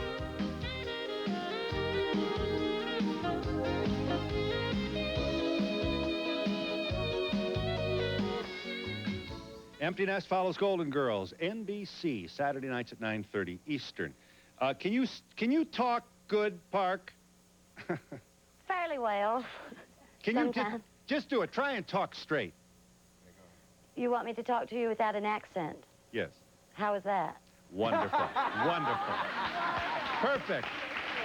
Isn't that sweet? Yes. Atta girl. Yes. Services provided and promotional fees paid by the following. The Drake offers an exciting weekend in New York at a special price. The only Swiss hotel on Park Avenue. For reservations, call 800-DRAKE-NEW YORK or 212-421-0900. How far will this medical team from Oakland go to save a child's life? All the way to the Soviet Union, teaching the latest surgical techniques, bringing hope for a healthy life. Channel 7's Marty Gonzalez brings you the story of the doctors, the parents, and the children. This week on Channel 7 News at 11.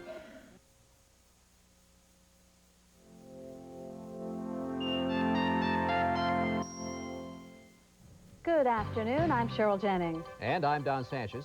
Coming up next on Channel 7 News at 5, 45 years of division ends with fireworks, flag raising, and music as the two Germanys become one. Elsewhere across the globe, a San Carlos native loses his life in the Saudi desert as the Persian Gulf crisis enters its third month. Also coming up in this next hour, the Senate confirms suitor. Experts solve the mystery of what's killing the carp in a San Francisco lake. And did someone trash some pricey Mapplethorpe prints in San Rafael?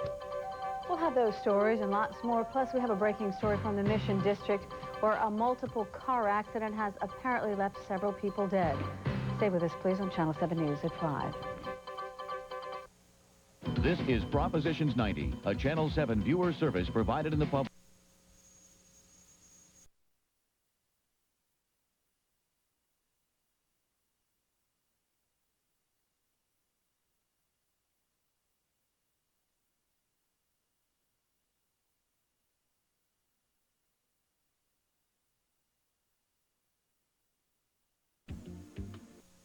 I don't make the news. I just reported 8 out of 10 married couples.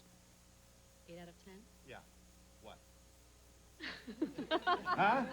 Get divorced? We're not that bad. Separate. 80% of us separate at one time or another, some of us more than once. I got another statistic. Do you people know anything? What percentage of people who get divorced get remarried again? You don't know, do you? I don't either, but I'm going to look it up. We'll have it for you before the program is over. It's unusually high, something like almost 20%. Lee and Jeannie Shapiro, guess what? Now, wait a minute. How long were they married? 22 years. Very good guess. And what happened after they divorced? Incidentally, his mother-in-law was thrilled when they got divorced. She came over to get the gift that she gave them for the wedding 22 years ago. Am I lying to these people? That's my line. They got divorced, and he took up, as my grandmother we used didn't to get say. divorced. We just separated. Separated. He took up with another woman. They went to Burger King. It wasn't. They filed for a divorce. Listen. They filed for a divorce, but after a year, they decided they wanted to be together after all. How did this happen? One of the things he noticed, he's with this other woman. He's behaving the same way as he did with his wife. Judy and Bill Swearens join us. Married in 1970. They separated, got back together. They separated again. They got back together. And then what happened? They got divorced. Then what happened? They got remarried again. You're glad about that. You are. All right. You want them to be married. That's the trouble with America. I keep telling people this. They won't listen to me. We don't try hard enough. Incidentally, Jeannie, you saw men. Yes, I did. And you say they were all what? Well, I found out that most middle-aged single men were either workaholics, alcoholics, or sexaholics.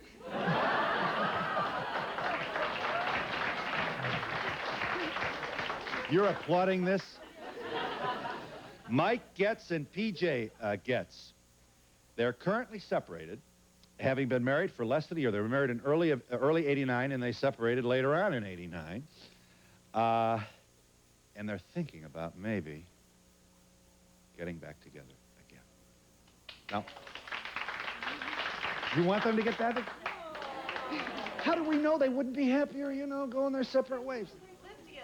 Live together first? They already have lived together. Who do you want me to talk to first? The first couple? The Shapiros. Okay, you're on. We can do this. Lee and Jeannie. How many kids? 2. And did you both work in the early part of the marriage? Do I understand that, or was it? No, you worked, she didn't. She worked inside the home. We should be careful. And the kids were the center of this. Do I understand that? A lot of action, the kids growing and so on. Right. Have I got it? Right. Now the kids are, I assume, mature enough to be on their own, and you noticed what? That you were kind of sleepwalking through this relationship? Or just tell me. Oh, it was very dynamic. Oh, good. Actually, but Jeannie, I promised Jeannie she could start telling the story first. Go ahead. Tell us, Jeannie, if you could just give us, you don't have to tell us more than we want to know, but what was the problem? Well, I think it applies to a lot of people, is that it came from my background. In the 70s, in the 50s when I got married, women didn't work. They moved right out of their parents' homes, married, and started raising babies, which is what I did, and I never had a job in my life. So I felt like I was in the relationship because I had to be a lot of the time. Whenever we had trouble, I felt like there was no way for me to get out. I couldn't earn a living. I couldn't do that. Now, what would like the trouble be? Just sort of a chilly... whenever we had a fight. Yeah, that's trouble, I guess, yeah. Were you verbal, Jeannie? Oh, sure. But I wasn't real verbal. My problem was that because I'd been raised to be a real goody-goody girl, I threw all my bad feelings in a bag over my shoulder. And then when I got really mad, I'd throw it at him. The whole bag. Yeah. She speaks the truth, Lee. Absolutely true. I was a big shot divorce lawyer. Yeah. Tell us about this. Well, I learned a lot about what not to do in a relationship, but knowing and using are two different things, and I was talking the talk and not walking the walk. Right. My problem was I always had to be right. Well, we're very impressed with the way you, in a heartfelt way, hold on to your wife's hand. So quite obviously, you've done something right here. You always thought you were right. That's true, too, huh? I thought I was right, too. Of course, I was more That's right the than she game we was. played. So it was just a collision of egos? I'm not sure that was it. I think we were both from backgrounds that led us up to that point. See, all the while we loved each other, but the point is, love is not enough to sustain a relationship. Really? What else do you need? You need a willingness to do whatever it takes. Whatever it takes. Yeah. Because it's establishing priorities. Our higher purpose now, after 33 years of marriage and having gotten back together 10 years ago, is that our relationship is the single most important thing in our lives. Isn't that interesting? So you almost have your whole relationship reversed. As your relationship in the last decade, it's been more exciting and mutually consensual and cooperative and happy than it was after the honeymoon. Does this overstate the case? Well, not right after the honeymoon. Oh, all right. Well, when did it start to set in, would you say? I think it was a cumulative thing over the years, that the friction points between us kept increasing, and we did a big career change. I left my judgeship and my law practice, and we moved out to California. And San Diego. Yes, San Diego. And we had a major business debacle, and I think that exacerbated the problems between us. So on a beautiful, sunny California day, Jeannie got into the car and drove 1,500 miles back to Kansas City. And there I was. Did she say goodbye? Yes. You weren't surprised? We spent the night together before she left. Same bed. Well, this must have been a very painful thing. It was horrible agony, unbelievable pain. Yeah. Self-esteem shattering because this couldn't happen to us. We were the ideal marriage and we both knew too much.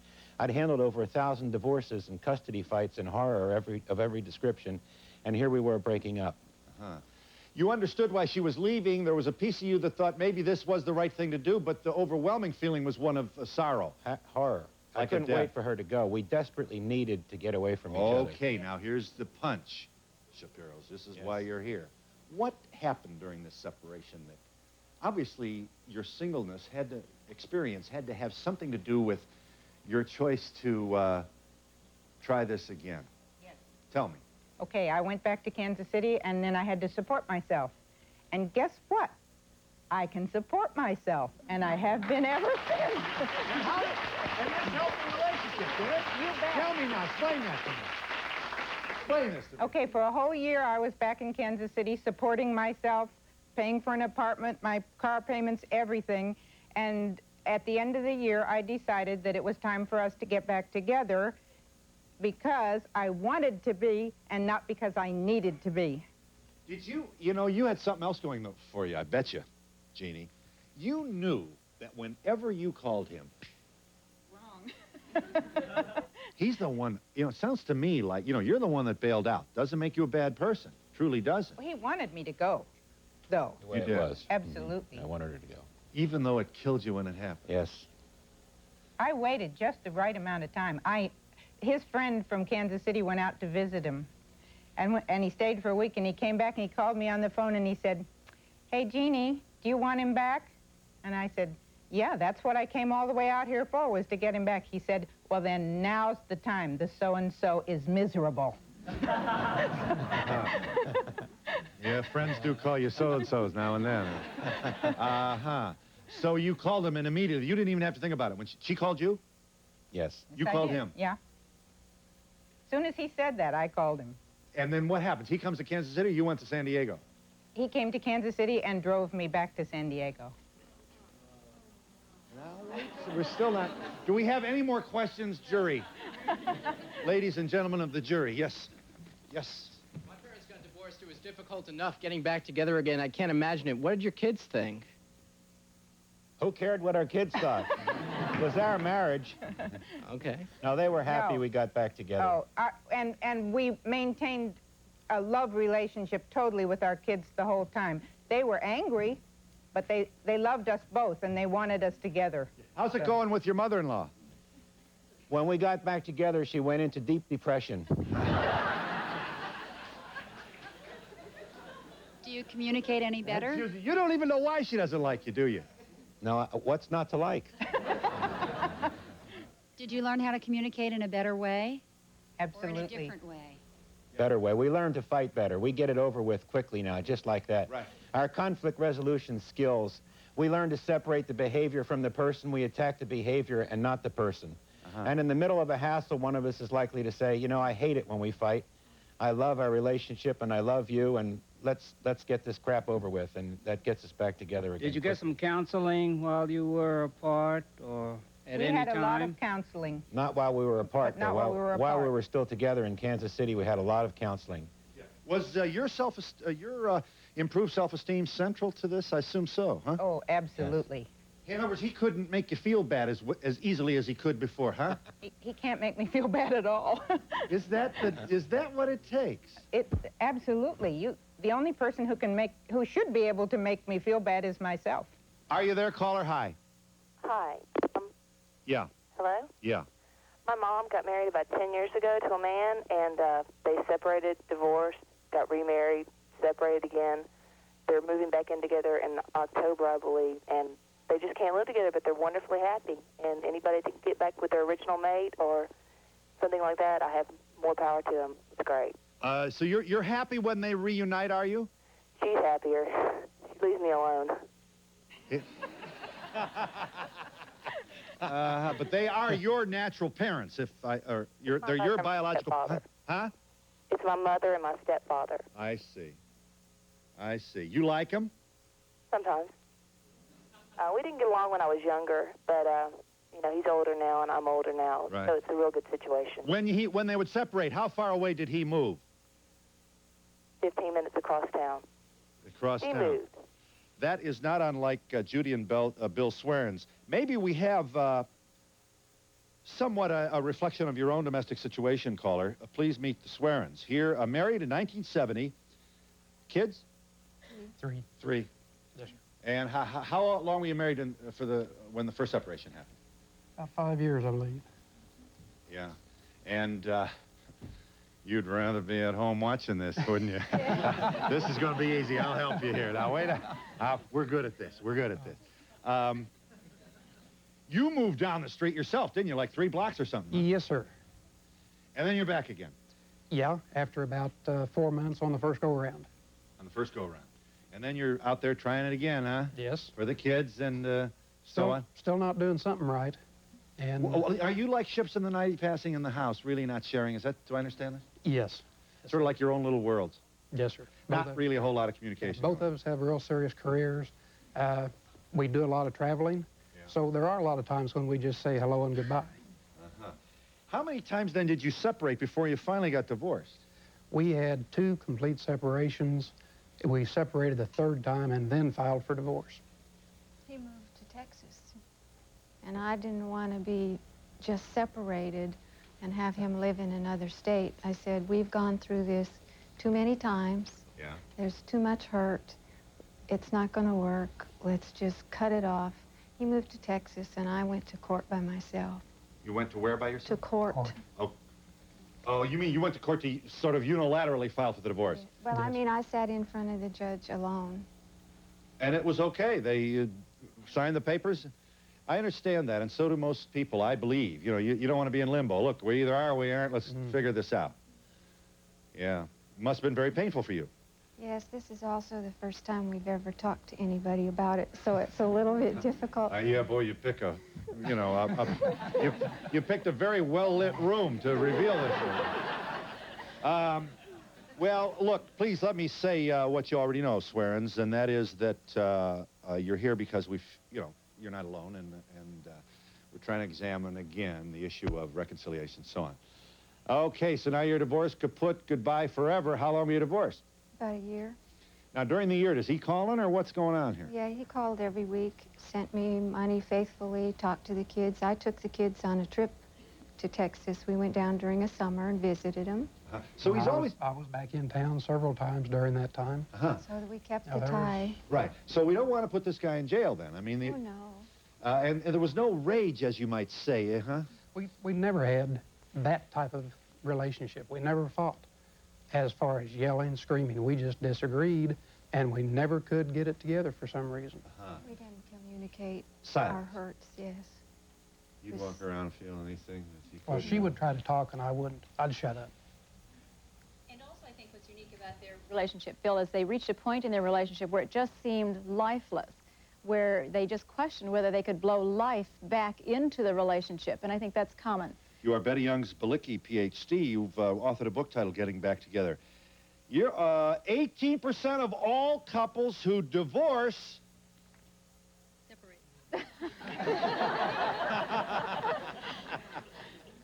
18% of all couples who divorce Get married again? to the same person. Does that surprise you? Me too.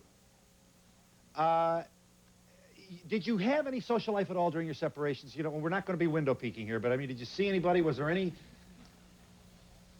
Maybe once, I twice. had a date, you know, I got It wasn't- lonesome, and I said to a friend of mine, just find me somebody that I can do something with, you know, and then, Well. I mean,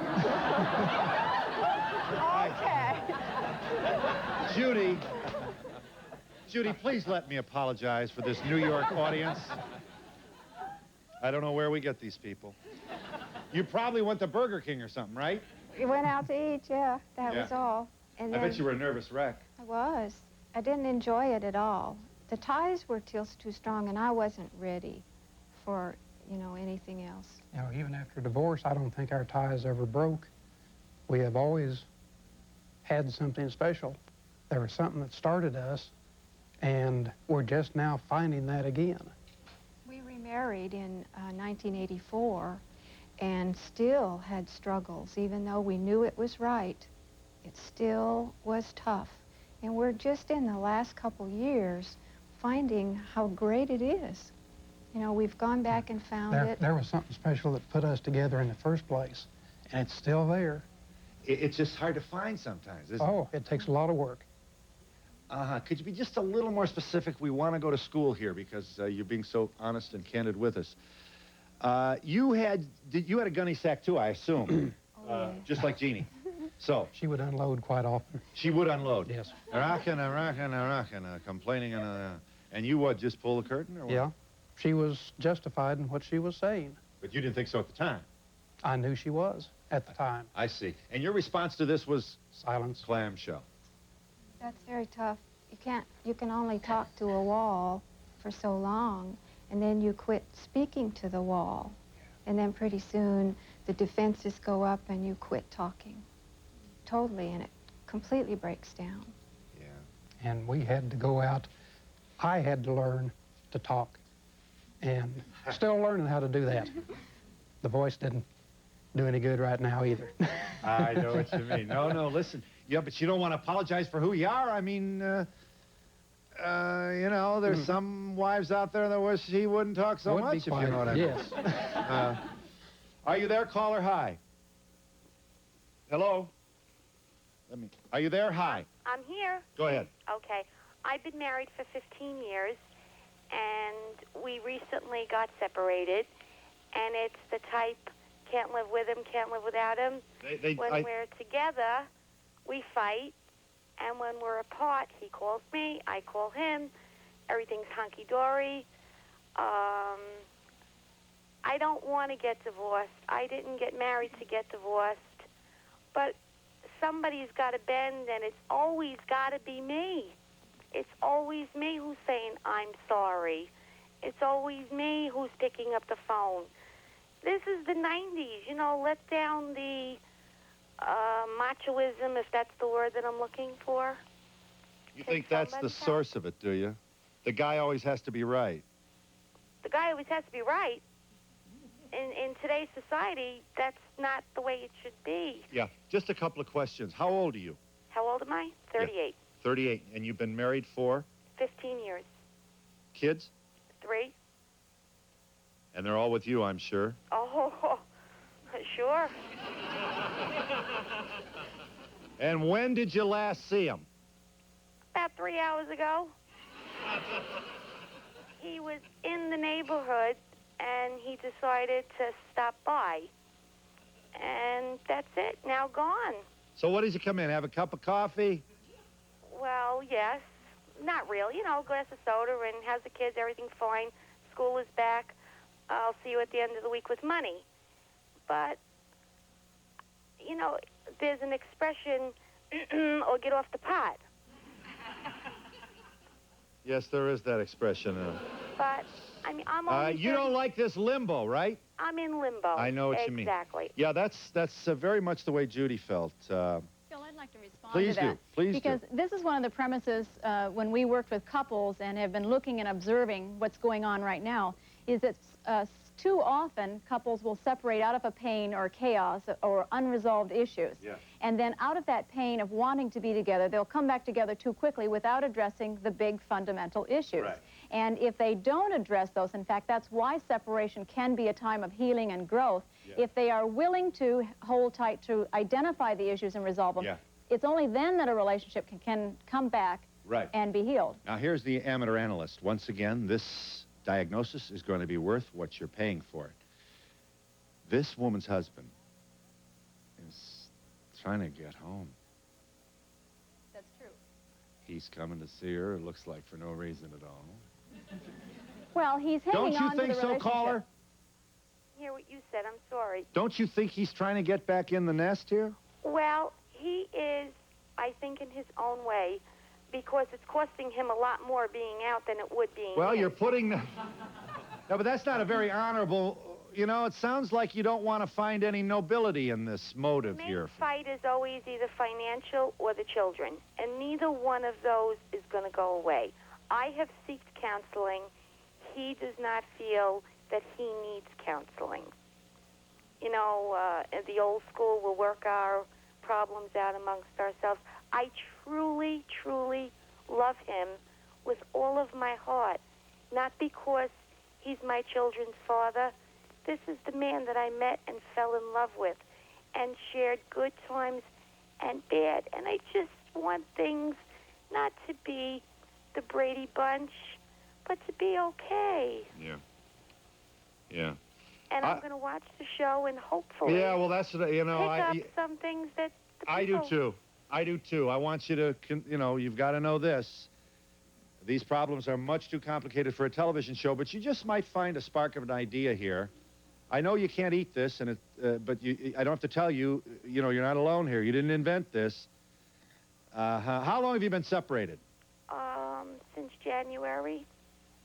Wow, so it's been a long year, huh? Oh, too long. What do you do on Saturday night? I sit home and I watch either the Weather Channel or... It's very, very sad because... What? And he's out having a good time. You don't know that. You just assume that because he's a man, he's out having a good time. You're right. And he's coming back. He's home. He's at his place watching the Home Shopping Network. He's coming back when it's convenient for him.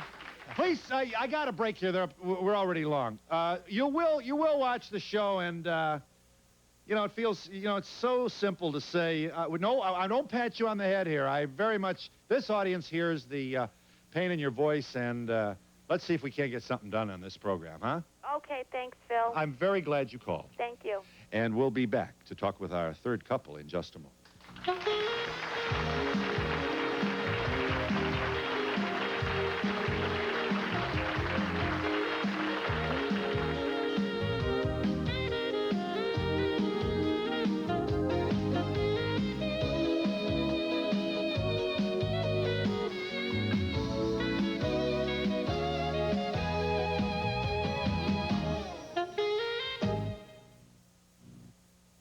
Denture wearers, here's Jane Powell for Polident. One thing I learned growing up in Hollywood is how important it is to always look your best. Which is why if you wear dentures, you should always use Super Strength Polident. Super Strength Polident soaks away the toughest stains to leave your dentures super clean. And its minty mouthwash ingredient, leaves them minty fresh, too. So put your best smile forward with Super Strength Polident. It leaves your dentures minty fresh clean. Hey, How about some rich, fudgy, chocolatey, homemade brownies? Homemade? No. Too hard to make. Not with new Baker's Chocolate One Bowl brownies. It's the world's easiest homemade brownie recipe because it all happens in one bowl. Mom's got a bowl. In about the time it takes for a mix. With real Baker's Chocolate, you could have the richest, fudgiest homemade brownies. I'll never make brownies from a mix again. New Baker's Chocolate One Bowl brownie recipe. Homemade? You've never had it so easy. Are you tired of working for somebody else? The National Business Opportunity Show offers a wide variety of opportunities to choose from. Come to the Marin Center Exhibit Hall on September 22nd and 23rd. Discover the financial independence offered by franchises, business opportunities, distributorships, and home-based businesses. Come explore your options at a variety of free seminars. Don't miss the National Business Opportunity Show this weekend at the Marin Center, off 101 in San Rafael, 11 a.m. to 5 p.m. Admission only $6 at the door.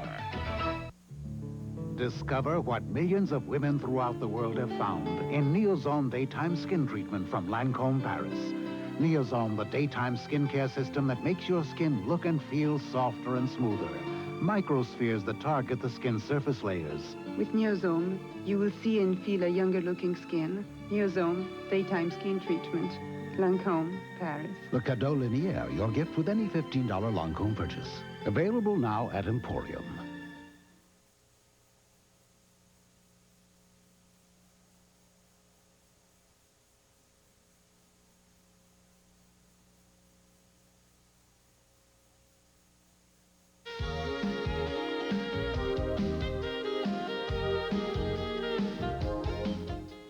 Here are the Getzes. Here's a younger version with no insult intended to our other guest. You get gray hair, you can walk around, say almost anything. Mike and PJ, here you are. You were married in what of '89 last year, February? February, and then you guys were splitzo in September? And you had lived over 5 years together prior to the marriage. Right. We were together 5.5 years, and then we got married in February of '89. You're together 5.5 years, you get married, and you know, and the whole thing falls apart. What is this? Well, I was like the caller in a way that I wanted to make Mike really happy, and that was my goal in life, was to make him happy. And marrying Mike was like my last-ditch effort to make him happy, to be the perfect wife, and to always have his clothes pressed, and it wasn't making him happy. That's what he said he wanted, so I tried to give that to him. So I gave that to him, and getting married was like the last-ditch effort to save that, and then it sort of fell apart after that. Actually, you sounded like they were kind of shredding a little bit before the marriage. Right. And you figured, I'll marry him, and then he'll love me, and it'll be fixed. Right. Yeah. It wasn't until after the separation that I started to become my own person that now it gets us to a point where we can even start to talk about maybe getting back together. What would you say to all this, Mike? Well, what happened was, after the separation, you know, immediately I wanted to get back together. You know, it was, I love you, come on, let's get back together. And PJ was the one that initiated the separation and asked me, you know, we can't do this. You know, you have to take care of your issues and resolve your issues before we can even start dealing with us. You were really, you were very, very upset by this separation then. This shook you, huh? Well, I knew it had to come. I mean, everything that was going on, the relationship was a very sick relationship. I was taking advantage of PJ's love for me. I was very controlling, very manipulating, and... It was the hardest thing I've ever done, to tell him to leave. I mean, that was the hardest thing I've ever done in my life. I think it goes back to that second caller, you know, with her dilemma that, you know, she has to find the strength to maybe confront her husband and ask him what he wants, you know, and then get on with her life and try and make a decision. She loves him very, very much. And you did him. Oh, God. Oh, God. I mean, I would... It wasn't a to make healthy him happy was my goal in life. To make him happy, you know, I'd come home from work, I'd cook, I'd clean. He didn't have a care in the world. I'd entertain. I did everything for him. I think I have your permission. I better. Mike, you drank, didn't you? Yeah, I'm a recovering alcoholic and addict. Now, this is in the mix here. Yeah, I tried to fix that, too. I assume when he drank, he just became more distant, or... Yeah, and then he would pull that way, and I'd try to chase him, and it I didn't want it. I loved him so much, and it was tearing me apart to see him going through that. And it was really hard. So now you're separated, and you... And actually, they live in separate states. PJ lives in Florida, and I live in San Diego. Yeah, so you got a free trip to New York, the two of you, to wind up in the same place, huh? Well, that did. I'm so impressed that you consented. Do I understand that you're still kind of, Yeah, I need, for me right now, I'm not... Mike wants to get back together tomorrow, and I still need time to make sure that it's just slow and easy, just to make sure this is the right thing, because my heart was on line before and it got torn apart, and I can't...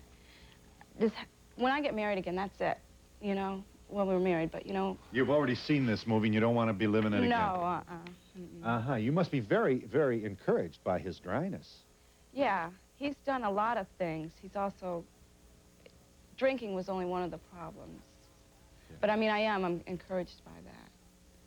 You know, what happened, Phil, was I was in a situation where I thought I had what I wanted. I mean, I had a woman that was willing to do anything and everything for me. And what it truly turned out is that that wasn't what I really wanted. And I'm so proud of her. You know, in the time that we've been apart in this last year, she's gone back to work. She's raising my son from a previous marriage. She started her own business. I mean, there's a lot of things about this. She has your son from a previous marriage? Yes. But, and, you know, I'm not proud of that, but I'm proud of her. Well, no, I don't, that's not an accusation. I just think it's... Right. But what I want to make clear is that here's a woman, I mean, she's found her independence, and she's found herself. And what's happening is that I've been finding myself. And the way it was in our relationship before, as Khalil Gibran writes in the Prophet, he talks about marriage. He talks about, you know, a cypress tree can't grow in the shadow of an oak. But yet if you stand as two pillars of a temple, you know, and you stand apart yet together, you'll be that much stronger. Very interesting metaphor. Mike, do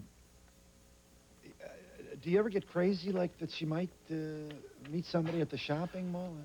You know, that's a reality, and these are things that have happened with us, but we still have that love for each other.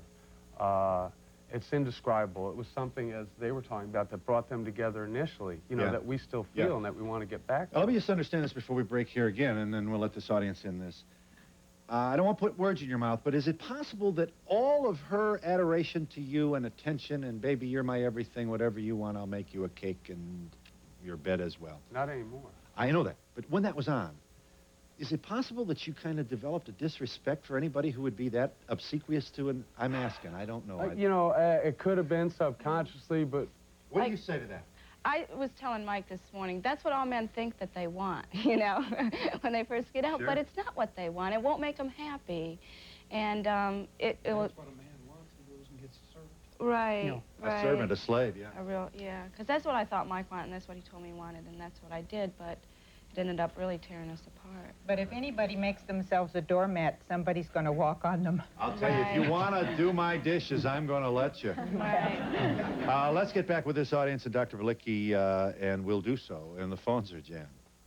Must be a problem that rings a bell. We'll be back in a moment.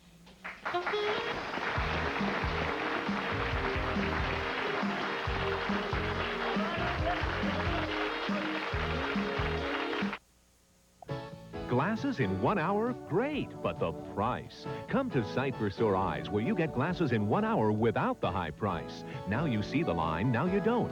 Sola VIP no-line bifocals make you look years younger. Now $20 off. And top designer frame styles like Christian Dior for the contemporary woman. Or Carrera, the choice in performance eyewear. And Esprit, it's more than just a name, it's a whole attitude to life. Now at 25 Sight for Sore Eyes locations, where you get glasses in 1 hour without the high price. In a small town in Kentucky, he was perfecting his original recipe chicken at an age when others were retiring. And what began on a small town stovetop soon appeared on tables nationwide. This year, we honor the centennial of Colonel Sanders with a special offer. 2 pieces of original recipe chicken, mashed potatoes, gravy, and a biscuit, just $1.99. The Colonel's original recipe chicken. It's a taste that, even today, nobody can duplicate. So tell me, how do you recognize a real California cheese? Is it waiting to be discovered? Is it hot, cool, hip? Is it laid back, hang loose, stuck in traffic, waiting to be discovered? Is is it from Pasadena? No, Berkeley. Oh, Hollywood. Oh, for sure. It's status conscious, health conscious, globally conscious, and, like, really conscious. I bet a real California cheese is into doing deals, doing lunch, and still waiting to be discovered. Get real California. Real California cheese. Sorrel Ridge would like to challenge the giant in the jam industry. Their preserves are mostly corn syrup, refined sugar, and just some fruit. Sorrel Ridge has no corn syrup, no refined sugar, just 100% fruit and fruit juice. Maybe it's about time someone knocked the giant down to size. Sorrel Ridge, with 100% fruit, it has to be better. Postcards from the Edge. A smashingly entertaining movie, says the New York Daily News. A wonderful comedy, adds Time magazine. Thanks. The New York Times raves, Ms. Streep is marvelous, and so is Ms. McClane. Boy, any more people in here, we're going to need a lubricant, huh? One of the best movies of the year. It sparkles with Oscar gold. Postcards from the Edge. Rated R. Now at a theater near you. Check newspapers for locations. To be part of the audience, please send a postcard to Donahue Tickets, care of NBC, 30 Rockefeller Plaza, New York, New York, 10112. Remember, postcards only, please. Hi, Phil. I have a question directed at Mike. How much exactly do you think that drinking problem, or I don't know if you have a problem, I'm sorry, I didn't mean to phrase it that way. Well, he says he's recovering. So. You've been to rehab, or did you go to a marriage counselor, or did you guys just, like, one day say that's it and go separate ways? Well, I mean, ultimately, it got to the point where, you know, we just could not be together and without one of us emotionally being seriously scarred. Oh, the drinking had a lot to do with it. You know, but that was the culmination of a lot of things that happened in the past and that just perpetuated. Okay, well, what I'm trying to get at is, do you think that the drinking, you know, did something to the way your attitude went to her? Did you just respect her, or, you know, make her feel like she was your slave, you know, and you know, I not give her assume you were less civilly behaved when you drank. I mean, I know there's no physical abuse. Nobody's talking about any about the horror stories, but you know, you couldn't have been that interesting when you were drinking. I assume you see that. Obviously not. You know, obviously not, no. And I'd like to add something, too, here. This is, the issue of drinking is just one issue. It could be an issue of somebody spending too much time on their work, somebody spending not enough time with their children. Well, the issue is quite apart. I think an important part here is that so many people run into trouble, into chaos at some point in their relationship without knowing how to resolve that in order to go on. My heart keeps coming back to the woman's cracking voice on the phone, and we keep hearing this over and over. More and more people are I love him, and I can't live with him. Right, or they don't know how to begin to resolve the issue or the issues, and what those issues are can be quite different. Lack of communication, disagreement on the philosophy of rearing children, drinking, drugs, and so on. But more and more people want to come back together. More and more people have realized that the problem isn't that it's not that I need to find another person. You're no longer my soulmate. I need to replace you with another person. More and more people are saying the issue rests here. I can go to 2 or 3 or 4 relationships, but perhaps the resolving issue is here. Yeah, Lee, let's go over this once more. Sorry, we appear to be kind of probing here, but in the relationship that you apparently had on the occasion of your separation from your devoted and loving wife, Jeannie, you found yourself behaving in the same way with her. Do I understand that? Yes, I also behaved the same way with the other person I took up residence with. I wasn't willing to let go of the stuff that didn't work. So this was this then, so it was a eureka for you then. In other words, it's certainly deductive reasoning told you that I got some baggage here. Exactly. Absolutely right. In fact, the way I phrased it to myself first was, how did I find somebody so much like Jeannie? That was the first fairy tale I told myself. That's common. We hear that all the time. Back to PJ. I was wondering, you know, you said that you did everything to make Mike happy, but did it make you happy to make him happy? No, it didn't make either one of us happy. I thought it made me happy at first because it made me feel that somebody needed me, because Mike couldn't have tied his shoes without me at first, you know? Jeannie, Is Jeannie still working? Are you still working, Jeannie? You bet. You are. You bet I am. Yes. Yes, Lee and I speak together. In teaching love, sex, and marriage, the idea is to grow from dependency to independence. Exactly. And then we are capable of interdependency. Yeah, I'd like to comment on that and the fact that, you know, as we've been apart a year now and working towards trying to get back together, we find that as we become more independent as individuals, that our relationship is starting to grow and that we're starting to find out a lot about ourselves and the love is growing because love is self-generating. Oh, yes. Yeah, very much this so. woman is very honest to tell PJ to say she's scared to death. If she weren't scared, she'd move back in tonight. He wants me to... He wants me to move back right now. He wants me back. No, I'm not ready because he's not in a position right now for me to move back, and it would end up destroying us if I moved back right now. Well, you'll know. Right. When that moment comes, both of you. That's right. And we talk about the cycle that's necessary for people to work through in order for a relationship to be salvaged in the end. Are you there, caller? Yes. I'm sorry that I don't have more time, but you wanted to say. I'm in a separation right now because of an affair that my husband had with a co-worker at work. And I don't know what to do about it because we seem to have had the perfect marriage for 10 years before then. Yeah. Kids? 3. Does the affair continue as far as you know? Well, we separated from June to September, and we got back together. And but after 2 weeks, he said that he couldn't. He didn't know what he wanted. That the affair turned out to be more than what he thought it was, and now he can't decide between the two of us. I'd like to comment. Please do, please. This This pain, is a 911 call. Right. This pain, you know, is a part of the process too, and an important part of all of that is learning for each of us who is in that moment of incredible pain where you think you can't make it through the night or the week or the month, and that is a process that we go through in the book called letting go with love. And it's not until you just release that and let that partner go. We can't make our partners love us, or we can't make someone else lose weight. And to let go and to know that you still want the relationship, but to let go and get a sense of self, and for you, this caller, to learn how to nurture and hold yourself right now through this pain. You can't make this partner love you, and you can coerce this partner back and so on. He might come back for a while as he's done, but then leave. He too has to make the choice to be in the relationship where it will, so that it can be a mutually loving and fair relationship. And I think what our couples are finding, and what couples across the nation are finding, is that we have to learn a sense of self and a love of self, and then to get our own sense of independence so that we can, in fact, be in a mutual relationship. And that's why we're seing so much relationship chaos, is because people don't want to be just in a relationship. Yeah, but they when want you're in mutual that love. spot, in this bottom of this well, you do not believe that anybody else can possibly love you.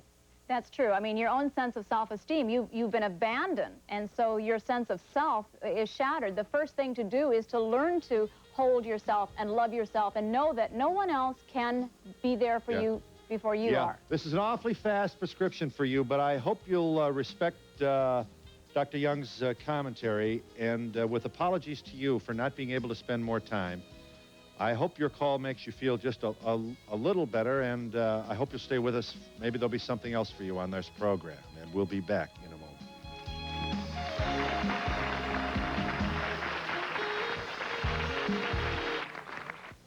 Mrs. Butterworth, let's make a commercial for light syrup. You say, my light syrup's rich and delicious.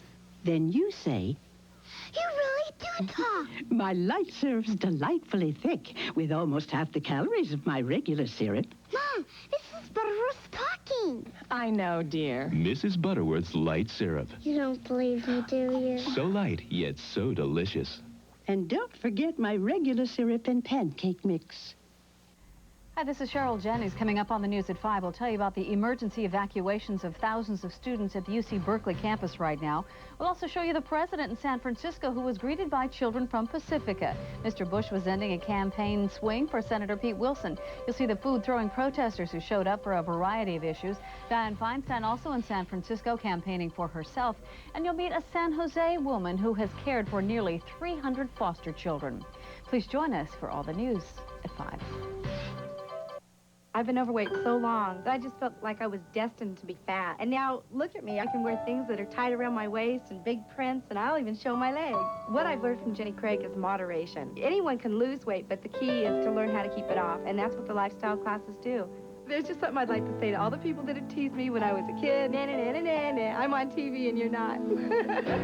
Now you can. Lose all the weight you want for only a $99 service fee. Call 1-800-76-JENNY.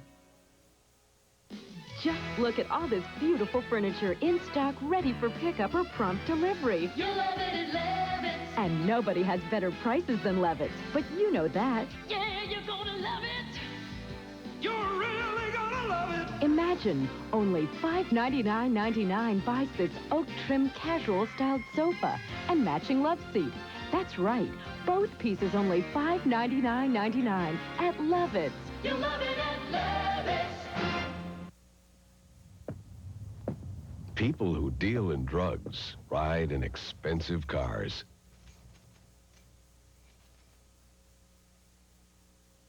The same can be said about people who use drugs.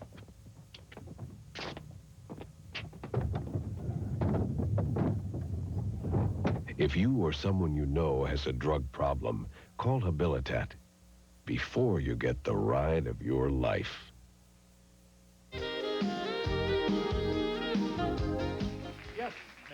I'm curious to know if a lot of couples are getting back together because they're scared now of all the AIDS and all the viruses out there. Are they getting back with people who they know are safe for people to be with?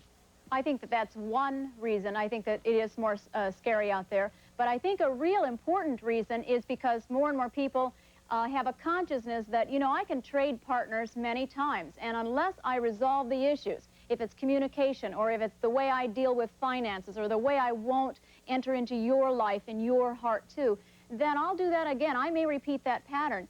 The separation, the time of separation can be a wonderful time of growth. It's painful and it's not easy. But more and more people are realizing that the answer lies here and not with a new partner. Yes. Okay, I just want to take my hat off to PJ for doing everything she's done, but I'm curious what's going to happen with his son if you two don't get back together. That's a really touchy situation. Yeah. I'd like him to stay with me, but, you know. Sure. You're respectful of his father. Yes. I would just like to ask PJ, what was the last straw for you to throw him out? Did you tape it? So I can watch it. We were going through a really rough time right then, so I think it was just a combination. Yeah, of everything. I don't remember. It was just he came home one day and I said, it's not fair for me to keep having to leave with Tony because I was taking Tony. Remember exactly what happened. Right. And so it happens, and it happens like that. You forgot what you're arguing about. Yes. It just builds, and pretty soon It's so full gone. of Pain, you can't stand it any longer. You have to do something. I was just wondering, in the Shapiro's case with the other woman and the other man involved, if that ever comes back after the marriage, if there's a, Yeah. you know, Is there ever go to the graveyard, dig up the bones, and throw them at each other? Well, there was no other man involved. I mean, she went out with a couple of dodos, but other than that. And if you died, she certainly wouldn't be ever interested in sex again. No, right, right. At what point did he go for treatment? At what point of their marriage did you go? When did you get help? When did you decide to do something institutional about At a point during the marriage. But, you know, I think the alcohol and the drugs, that's not the point. That's a symptom of the real problem. The real problem lied within me, and the real problem lied within PJ. You know, it goes back to the becoming independent and being able to find out who you really are. And then once you do that, you're going to take care of all those other problems. You're going to be a lot better person and have normal, healthy, happy relationships. Yes. My question's directed to Jeannie. I was just wondering, when you started going back to work, what did you end up doing? You thought you couldn't support yourself, and... Yeah. What was it that you did that brought so much self-esteem to you, professionally, in Kansas City? In Kansas City, I worked in a doctor's office. And so I was able to help other people and get out of my... I was an oncologist. And so I was able to put myself out for other people, which was really good for me. Right. And now I work for a financial services company called Eden Financial Group. We'll get it in, Jeannie, I'll tell you. You know, well, we also work sure together. beats being surrounded by cancer That's every right. day, you know. You betcha. I'll tell you. We also work together and go out. A moment of grateful prayer to those people, we should say. I've got a break here. My apologies to you all. Back in a moment.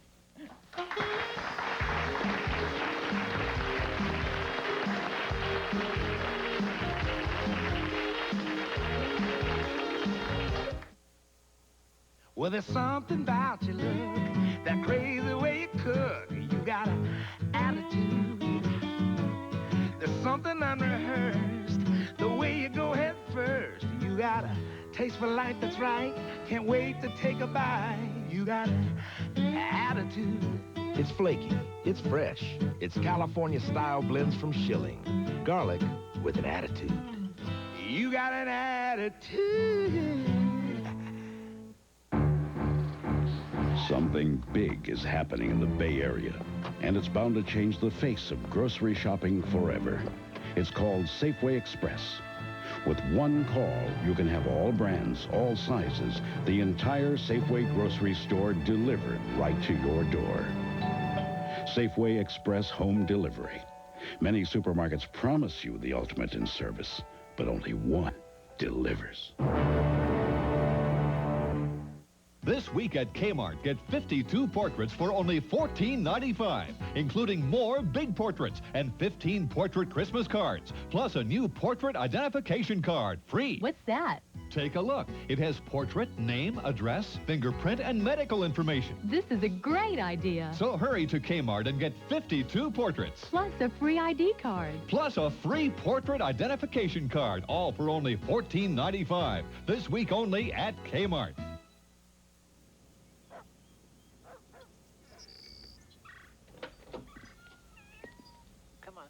Nothing's more perfect for moments like this than Pepperidge Farm cookies.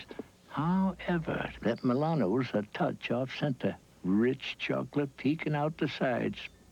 Oh, and that Sausalito, so big and full of macadamias, I'll have to break it to dunk it.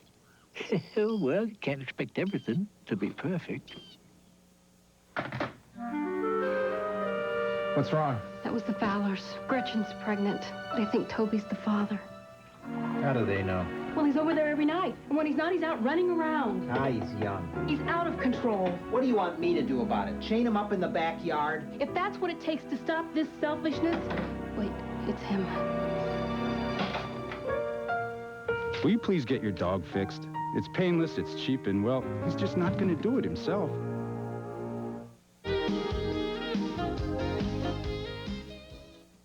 Getting back together again is the thoughtful assembly of ideas. For those of you who wonder whether you should or you shouldn't, and you love him but you don't, and just when you think you should, he acts like a jerk, and then you don't know what to do, and then he leaves, and then you're lonely again, and you're going back and forth. One of the important items, I think, in your treatise here is at least give some very, conscientious review of what it is about what you had that was good. Right. In other words, the grass is not always greener. Sometimes the grass is greener. The problem is figuring out whether it is for you. Yes, and it's also how do you sort through that time when you're alone? How do you let go so that you can take care of yourself? How do you decide if reconciliation is what you should do? How do you decide what your values are? Right. How can you make it work once you are back together? This comment is to that other caller who was really hurting on the phone. I think Which that one now? The one the last one we just... The one whose husband saw another woman. Right. Yeah. I think that the old saying goes, you know, letting go, if you let it go, if it's meant to be, it'll come back. You know, if you force a situation that's not working at the time, you might be more resentful down the road and hold some bad feelings inside that are going to come out later on. Yes. Whereas if you wait and see if it's meant to be and it does come back, you may be more forgiving and a little less resentful. Yes. Yes, ma'am. This is for Jeannie. When you went back to work and became self-sufficient, I think you sort of brought down his ego a little bit, because it seems like he has a large ego.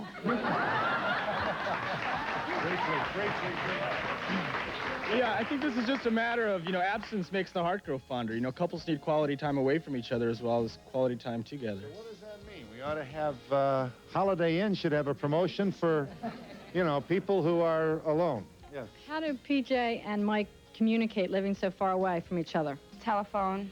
Letters, He writes phone a lot. calls, we travel back and forth. And we'll be back in just a moment.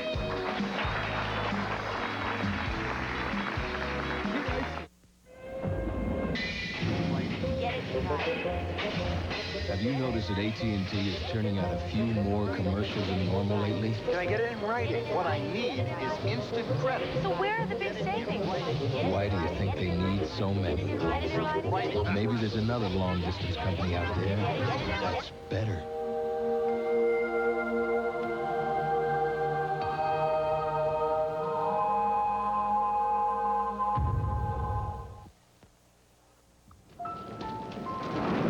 Second grade didn't start out so great.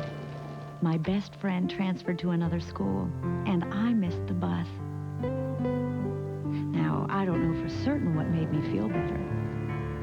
It could have been my mom, or it could have been the Ovaltine.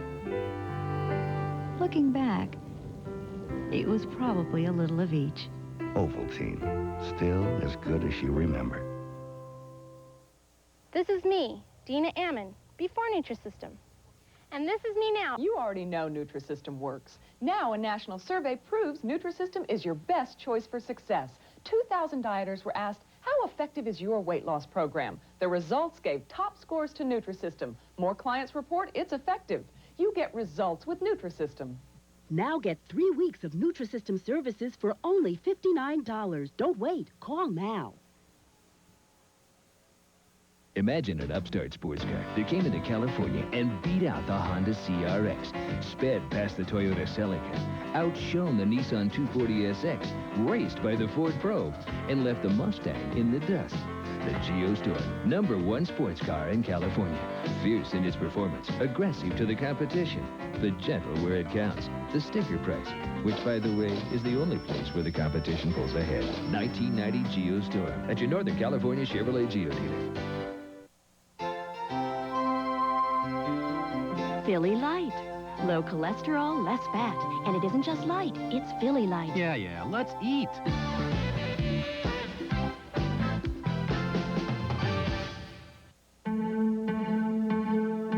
If you want to know what someone with HIV infection might look like, look in a mirror and ask yourself if you're at risk.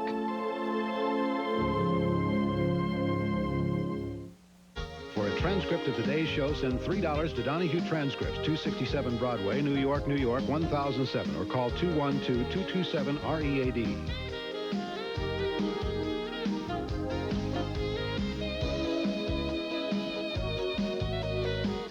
You were going to say what? That in thinking about summing up what all I've heard here, what impressed me most was the first couple that said that they decided to make the first priority their relationship over everything else. That is an impressive Services provided and promotional fees paid by the following. The Drake offers an exciting weekend in New York at a special price. The only Swiss hotel on Park Avenue. For reservations, call 800-DRAKE-NEW YORK or 212-421-0900. Hollywood, where everyone's looking for that one big break. It's a way of life. Travel to L.A. with Channel 7's Jack Hansen for a look at the business of writing and selling a movie script. You'll meet the aspiring screenwriter, the agent who can make or break you. Concept to Cash, this week on Channel 7 News at 5.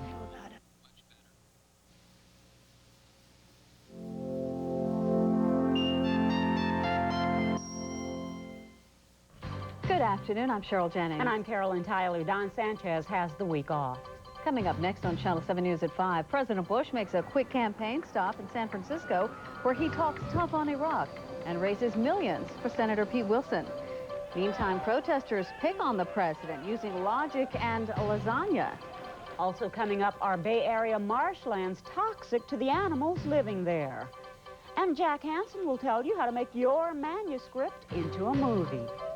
We'll have those stories plus lots more, and our meteorologist Pete Giddings with the forecast, all next on Channel 7 News at 5. Some supermarkets try to lure you in with a few low-price specials. Unfortunately, they don't always last long, or you're limited to, say, 2 per customer. But it's not